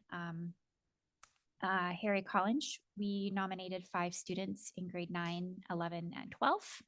And Jasper did not nominate any students as well. We are working with schools to ensure that these awards and these honorable mentions are treated with the same respect and dignity as other awards. So really working with our schools to add that as a category if they have not done so already at the end of the year assemblies and awards. And each student will get a package with the signed certificate, the signed letter, and also encouraging the schools that they can add in other ways of honoring their student, whether that be local beadwork or a gift or anything like that. Thank you. I know this hasn't been done before, but I'm wondering if we could do a letter to these students on behalf of our board, congratulating them. I think that would be a good thing. Yeah, I think it would be wonderful to be able to add into their packages. In years past at Crescent Valley, another thing that we had done is printed out the actual letters of nomination for the students, just so they can see what their teachers and community members had said about them. And it's been very well received. Thank you. So if I can instruct administration, we'd like a letter done on behalf of the board. Yes, we'll make sure that that takes place, and we'll work with Rayanne and her team to make it happen. Thank you. Does anyone have any questions or comments that they'd like to make? Trustee Bowman? I was just wondering what the average amount of students are each year that are nominated for this. Do you have an idea of, in our division, not overall, just in our division?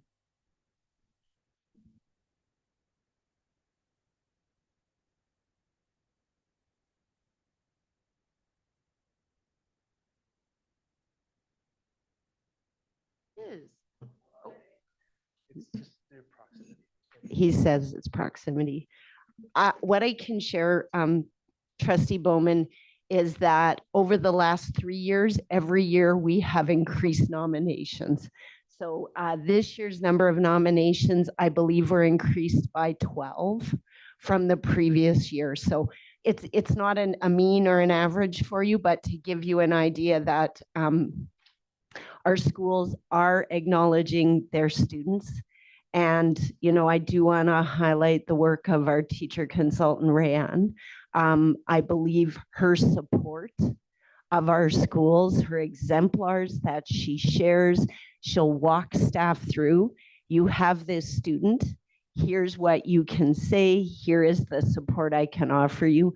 I think that is the work that's being done that helps our schools to go through that nomination process. Could, okay, I'm sorry, Trustee Bird. Yeah, I'd also like to add to what Kara said. It's true. You know, it's by attraction, not promotion. And Rayanne does that. And she'll take advice that we give her and she doesn't block it. And I appreciate that as a trustee because, and vice versa, right? The other way around too. But you'll just suggest something. And the thing I was just thinking of is with like Callie Bowdoin should get a letter as well. But something like that where we could make some of the things that these kids do lucrative for them too, Rayanne. So that's just an aside, but I'd just like to say how whatever we bring to you, you consider it. And I'm so appreciative of that. And I know the students are thriving because of you. Thank you. If I may, could you just kind of outline what like a bit more about this award and what the kind of requirements are so that we have an understanding? Absolutely. So this process starts for schools all the way back in January, as soon as we come back from the winter break. And what we're looking for, or what the award is looking for, I should say, are students that show different areas of strength. And it can be academic, but also it's, do they contribute to their community? Are they proud of their culture? Do they have different leadership skills that might show up outside the scope of what would typically be deemed successful in a school environment? So really encouraging teachers and schools to take a decolonialized lens in how we view our students and how we view their contributions. So for example, a lot of the students, their letters had outlined their contributions in culture camps, in mentoring younger students, in the bravery it takes to be able to reclaim culture or to reclaim language, and how they are able to mentor their peers and younger students. And when we're looking at assessment practices or report cards, those are skills and celebrations that might not show up on a typical report card, or might not be brought up in a typical work week at school. So just really trying to work, or trying to think about how we can shift our understanding and the way that we celebrate our kids. And the process, like I said, started in January, and we had sent out on behalf of Learning Services an entire presentation for pathway leads to be able to take to their schools with templates, redacted sample letters that had where students had won in the past, and different strategies that teachers could use to be able to write their letters, as well as a letter of nomination. We also needed a letter of support, and they can come from other teachers in the building or community members. And we saw a combination of both. And I really do need to give out a shout of appreciation for my Pathways leads, who worked so hard. And a lot of this work is off the side of teachers' desks and off the side of the Pathway leads desks. And I see that work, and I'm so appreciative of it.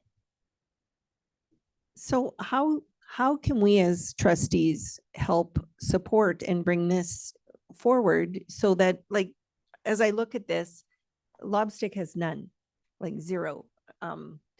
Jasper has, none. And how can we as trustees help bring this forward? We have these students in our schools.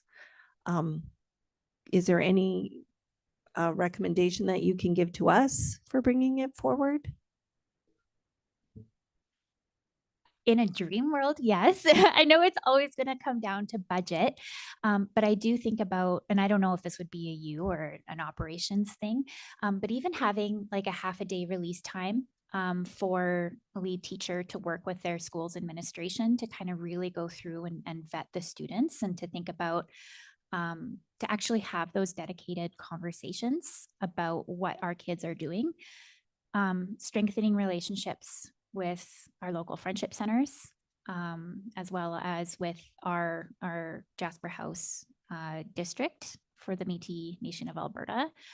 And as well, if the board wanted to continue to support this and being able to, I don't know, have some type of budgetary or monetary contribution or a scholarship tied with the honorable mentions for these kids, as a way to be able to acknowledge the work that they're doing, and to see that learning is medicine, whether it's learning that happens inside the classroom or outside. Thank you. Anyone else? Assistant Superintendent Eschenmeyer. To add to Rayanne Miller's comments there, I also think as governors and board members, when you are in those communities, asking them, how are you making out? How are you doing with, your honoring spirit nominations? Have you found any of your students? I think the more conversation you can have, and each of you also goes to the school council meetings, it's a wonderful piece where you can advocate just by asking, how is it going? Is there any more support you need that we can, have the teacher consultant to help with? I think just doing a verbal check-in and asking them how it's going. I do want to, speak to The on the side of the desk is something we are always overcoming in Grand Yellowhead. But I also want to acknowledge teachers who are doing what's right for our kids. And I think the increase in nominations really shows that dedication to our students. Thank you. Trustee Bowman? I know when I was teaching at West Haven, I nominated, and I remember the conversation I had with his mother, and she was sobbing on the other end of the phone because it was so special. And so I think everybody needs to know that it's very meaningful and it's really good for our connections and everything. So yeah, it's really well done. Thank you. Thank you so much for this report. Sorry, Trustee Bird Oh. has one more question. Sorry, Trustee Bird. Sorry. Let me lower my hand here, I guess. The other thing too, all these things are just right. We're on the right side of history with all this stuff. But another thing that's crucial for us to do is to get elder presentations at the board level.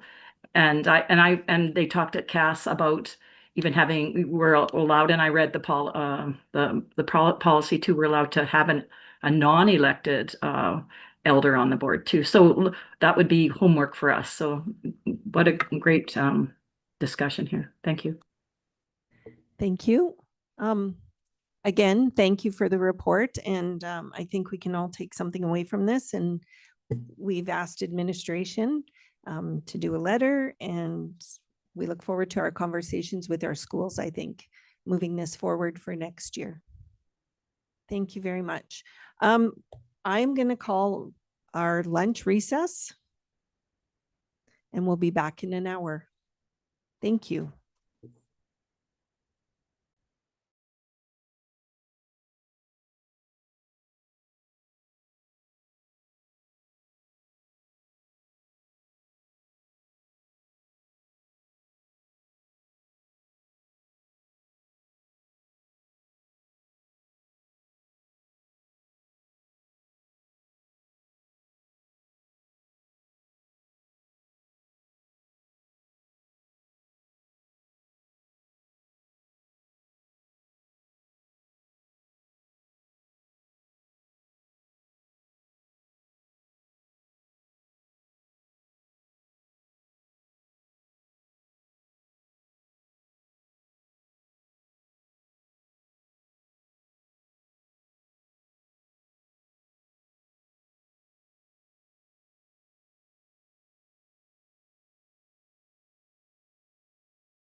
Are we ready?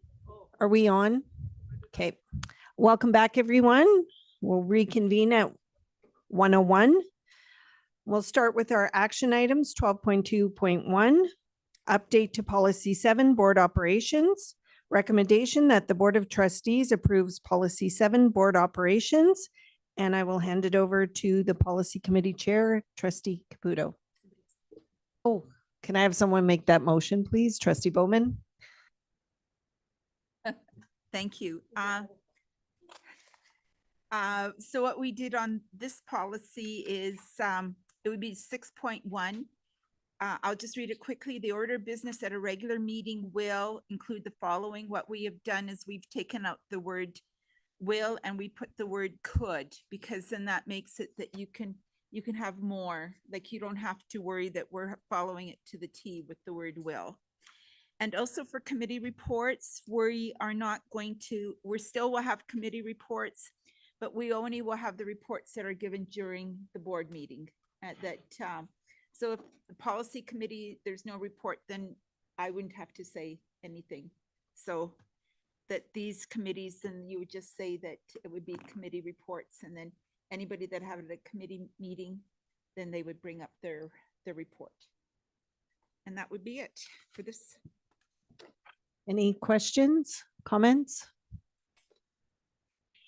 Okay, pretty straightforward. I'll read the recommendation again, that the Board of Trustees approves policy 7, board operations. All in favor?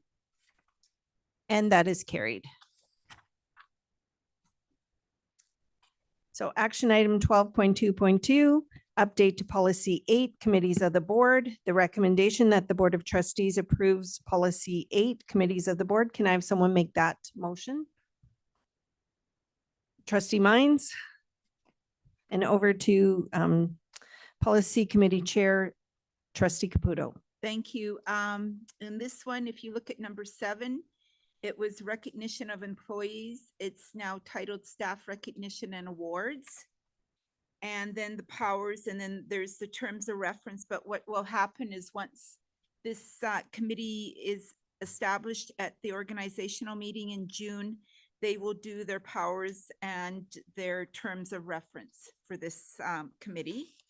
Another one that we have, and number 8, we have board strategic planning and governance. Is that correct? Yes. And this one also too is that at the organizational meeting, who is going to be on that committee, they in turn, they also make their powers / terms of reference, or if they want to keep what's currently there, they can do that if they wish. Another new committee that we're going to have, and this is great. This is the advocacy. This is number 11, advocacy and engagement committee. And they've got powers and their terms of references to develop an annual advocacy plan. And it would be also 11.2.2, you review past advocacy and bring recommended advocacy topics to the board during public board meetings as action items. And you Sorry to interrupt. I'm just going to get you to pull your microphone just a little bit closer. I think that the online, they may be having a hard time hearing you. Thank you. Is that better? I think so. Okay, thank you. And so that would be a new policy, that would be a new committee that would be established by the board if they go for this, approve this policy. And number 12 is the executive committee, and that the membership of that committee is the board chair, the vice chair, and the committee of the whole chair and superintendent of or designate. And their job is they do the agenda planning for the for meetings. So that would be the job of the executive committee. And that's all that I have on this for the changes. And we discussed this yesterday with the policy committee. So I'm open to questions. Trustees, are there any questions? I just have one on the agenda planning for the executive committee. If we could just remove committees. So agenda planning for the following. Thank you. So seeing no questions or comments, I'll read the recommendation again, that the Board of Trustees approves policy 8 committees of the board. All in favor? And that is carried. Thank you. Oh, we have one more policy. I was going to thank her. 12.2.3, update to policy 18, school calendar. Recommendation that the Board of Trustees approves policy 18, school calendar. Can I have someone make that motion? Trustee Acorn. And over to you, Trustee Caputo. Thank you. 2.3, we're looking, it's going to say the spring break will commence on the last Monday of March and will be at least one full week unless it is in conflict with the Alberta Education Diploma exam schedule or other such matters. Then spring break will commence on the 4th Monday in March or as close to as possible. So we're looking of adding or as close to as possible in 2.3. Anybody have any questions or comments?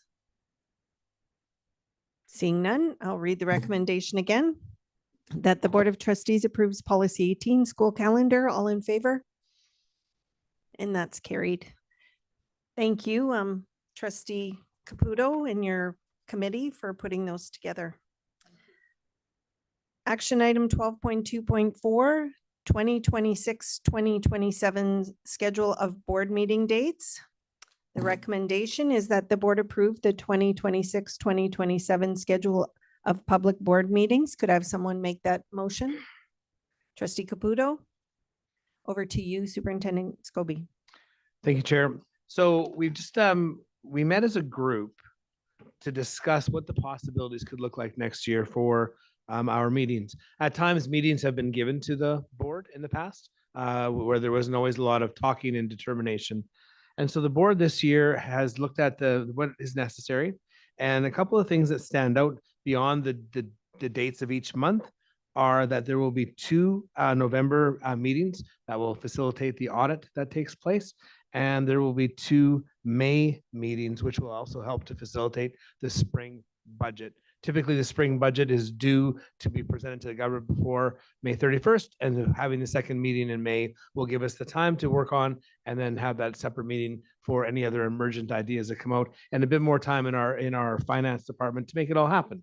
So I think the process to make this was really positive, and it was nice to see this as part of the board's governance work plan and governance plan that had been going on. So that's kind of what led us to where we are today.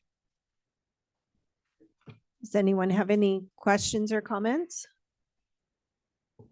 Oh, seeing none, I'll read the recommendation again.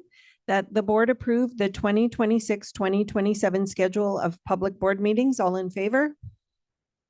And that's carried. Thank you. Our next one, action item 12.2.5, the 2026-2029 education plan, year 3 submission to Alberta Education. The recommendation that the board approve the 2026-2029 education plan, year 3 for submission to the Alberta Education. All in favor? Sorry. Could I have someone make the motion? That's what I meant to say. I apologize. Trustee Robinson. One thing before we move forward, should it say Alberta Education and Childcare?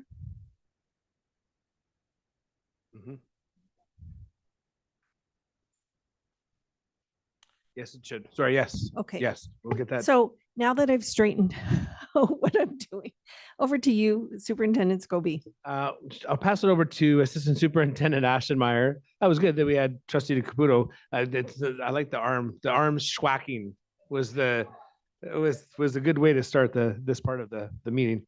I'll pass it over to Assistant Superintendent Ashtonmeyer. One of the things I was proud of in our 3rd year, it was in the 2nd year one as well when we did the AERR, but here in the AEP, how much input the board gave. They took time to give input on a number of different sections, and the document is richer because we've included your voice in here as well. So pass it over to Assistant Superintendent Ashtonmeyer. Thank you, Superintendent Scobie. Board of Trustees, Chair, Vice Chair, in front of you is the final year 3 of a 3-year education plan. Annual education plans are required by the province. They are our commitment to what we will be focusing on in our school division. It is the document which assures the government and our public that we have strategic plan for what learning will look like in our school division, as well as includes governance, which is part of the assurance piece. So for our public's knowledge, this is year 3 of a 3-year plan that began. Moving forward, there will be immense amount of work done by the board and by the administration to determine through input and some feedback what will be the 3 goals moving forward for the next 3-year plan. So it will be 3-year plan, and we will report and provide an education plan to the government and also to you as a board as a final documentation of our targets for the coming year. So this is your final year of a previous 3-year plan. And you have been, as Superintendent Scobie said, actively involved in being a part of this. And that is something new and something that I am in full agreement with Superintendent Scobie is a nice change to have you as governors become a part of the process. Moving forward, the only other piece that I will speak to that is not clear maybe in the results, but information important for our public is if the board chooses to approve this annual education plan year 3, it will be submitted to our field services manager, Nicole McNally of Alberta Education and Childcare, and that is due by May 30th. And then it will be, once approved by the board, it will be posted on the Grand Yellowhead Public School Division website. So if there are any questions that the board has or any clarifications needed, I'm happy to respond in kind. Okay, trustees, any questions, comments? Trustee Bowman?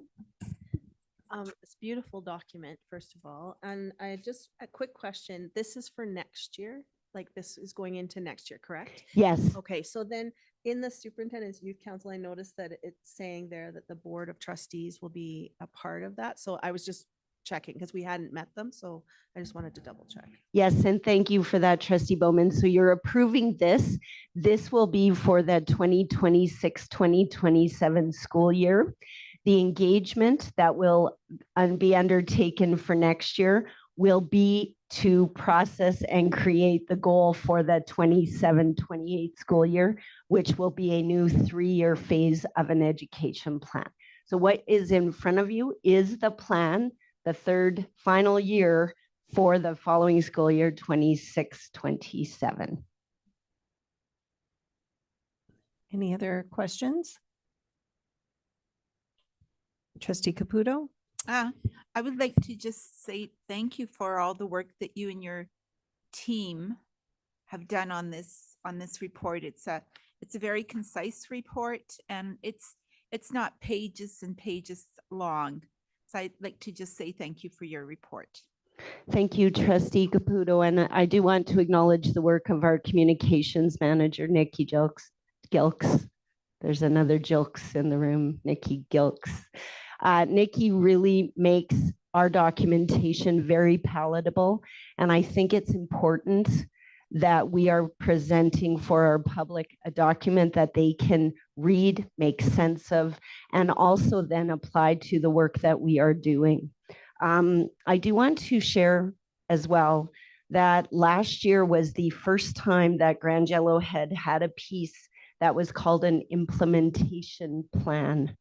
That is unique in terms of annual education plans in the province. We're not the only ones, but we were commended by Alberta Education and Childcare last year for incorporating a page that outlined how we are implementing what we are doing with the focus of the 3 local goals we have chosen.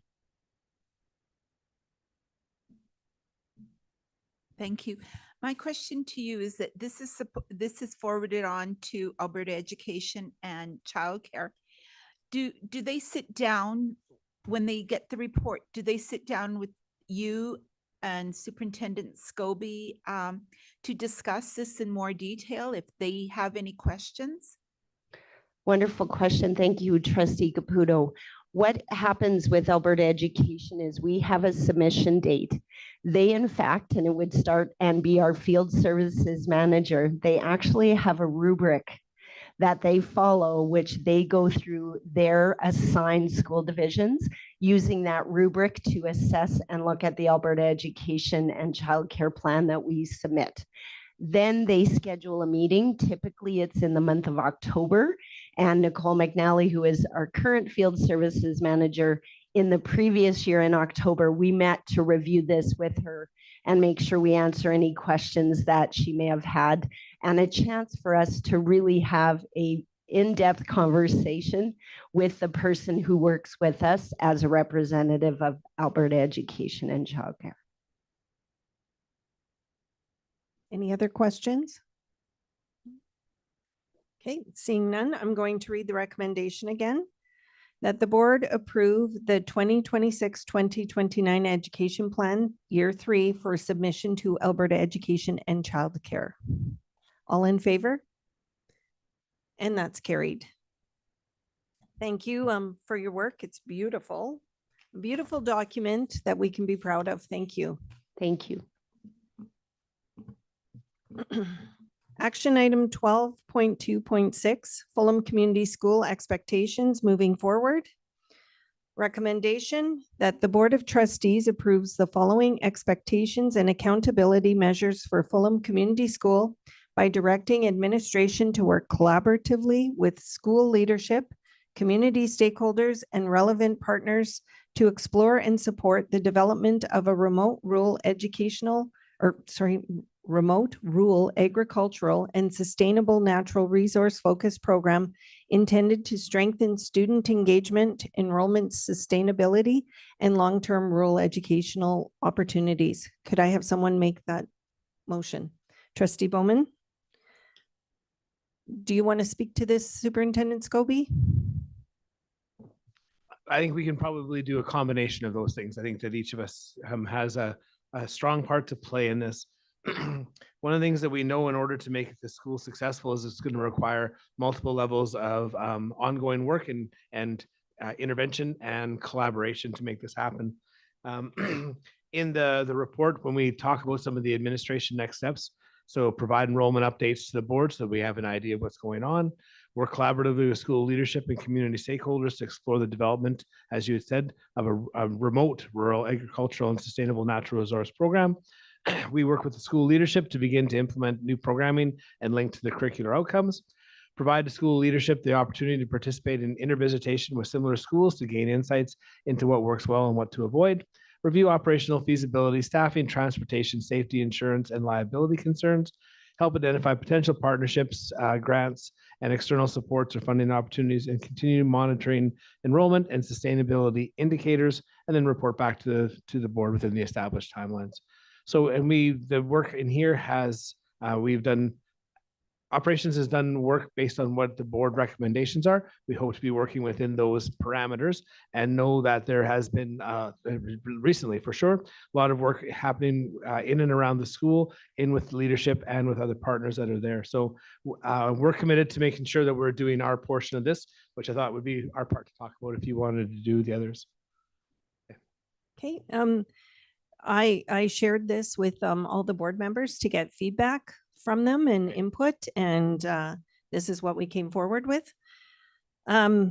We put in here, obviously you spoke to the administration's next steps. We also, indicate what is expected from school leadership and community stakeholders, and also the Board of Trustees, because I think it's going to take all of us.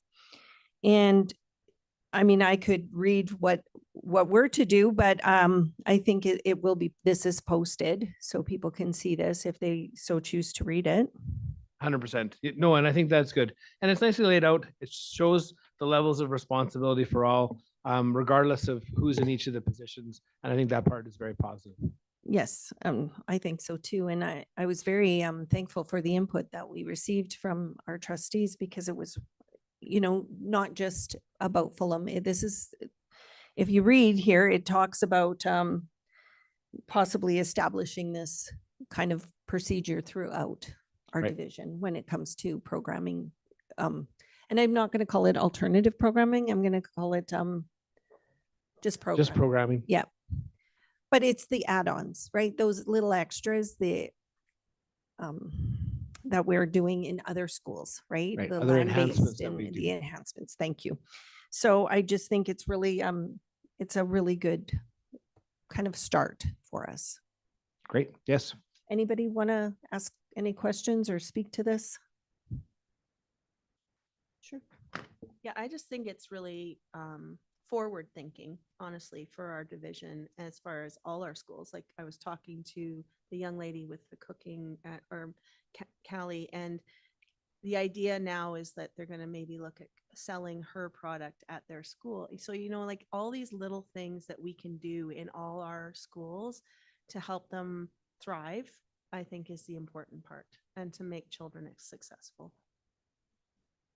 Thank you. Anyone else? Okay, seeing no other questions. I'll read the recommendation again, that the Board of Trustees approves the following expectations and accountability measures for Fulham Community School by directing administration to work collaboratively with school leadership, community stakeholders, and relevant partners to explore and support the development of a remote rural agricultural and sustainable natural resource focused program intended to strengthen student engagement, enrollment sustainability, and long-term rural educational opportunities. All in favor? And that is carried. Action item 12.2.7, ad hoc committee, Fulham Community School.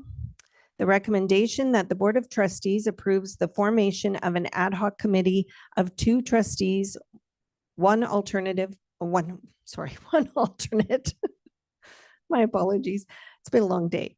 For the purpose of reviewing and the sustainability of Fulham Community School and ensuring that expectations are being met. Could I have someone make that motion? Trustee Caputo.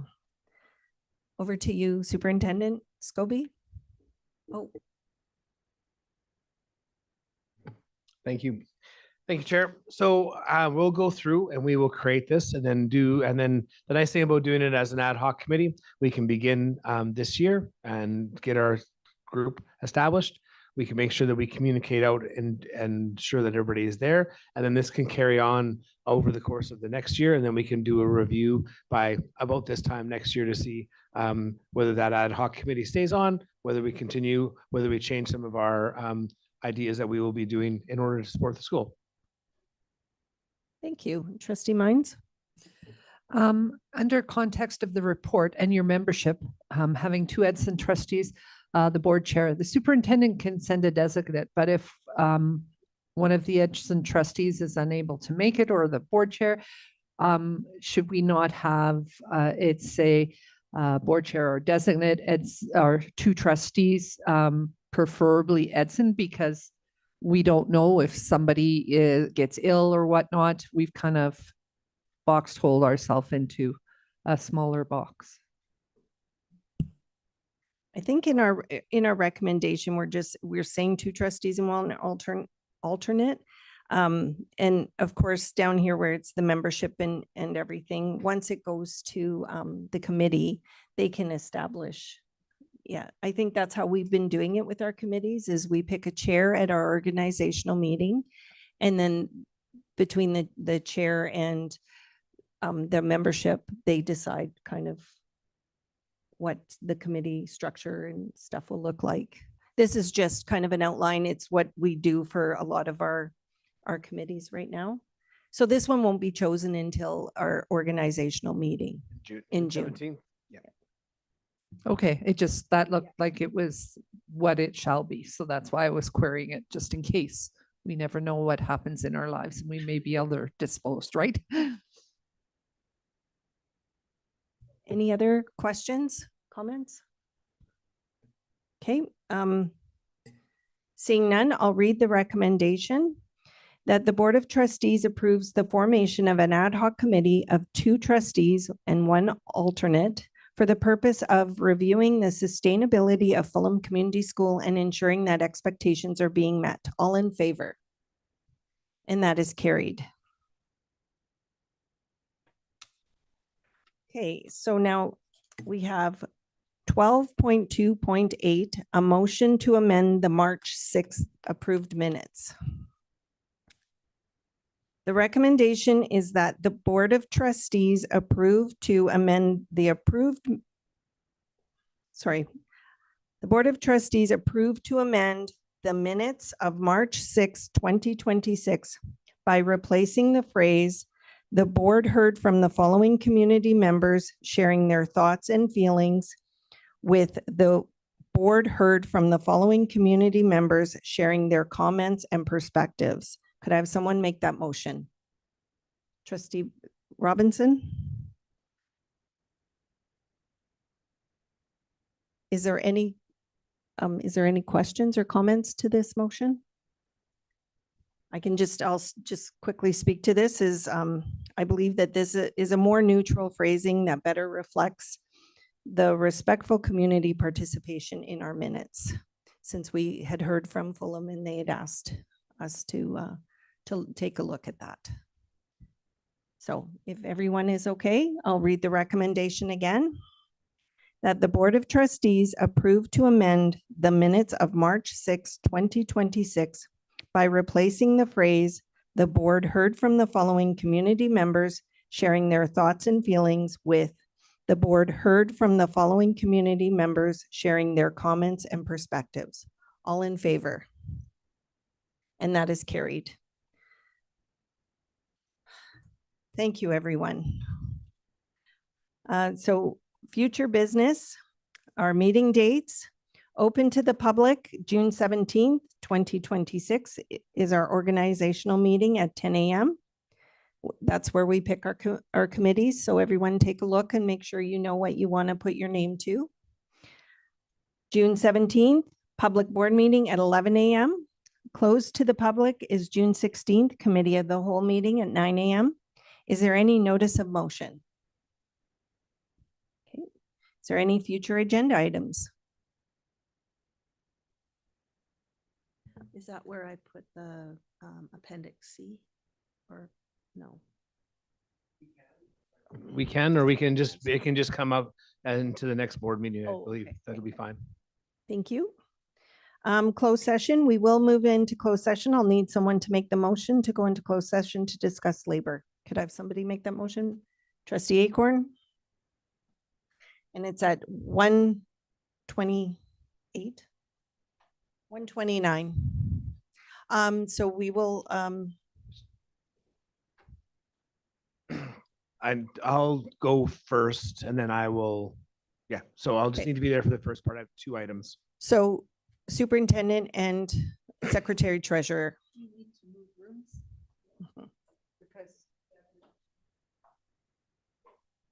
Okay, give me a second and I'll get us logged in the swimming pool.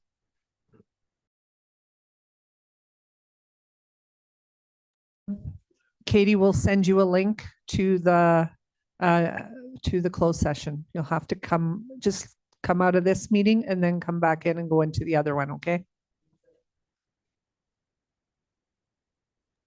I guess me too, hey? Yeah, that's what I just said. Did you not hear me? We're going to send you a link. We'll send you a link and then you need to just come out of this session and go into the other one.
Could I have a motion to come out of camera? Okay, trustee Bird. All in favor? Yes. Carried. Okay, action in response to closed session. I'm going to read the recommendation is the superintendent's salary market correction, that the board approve authorizing a market adjustment to the superintendent's annual base salary, establishing it at $190,000 effective July 1st, 2026. Could I have someone make that motion? Trustee Mines.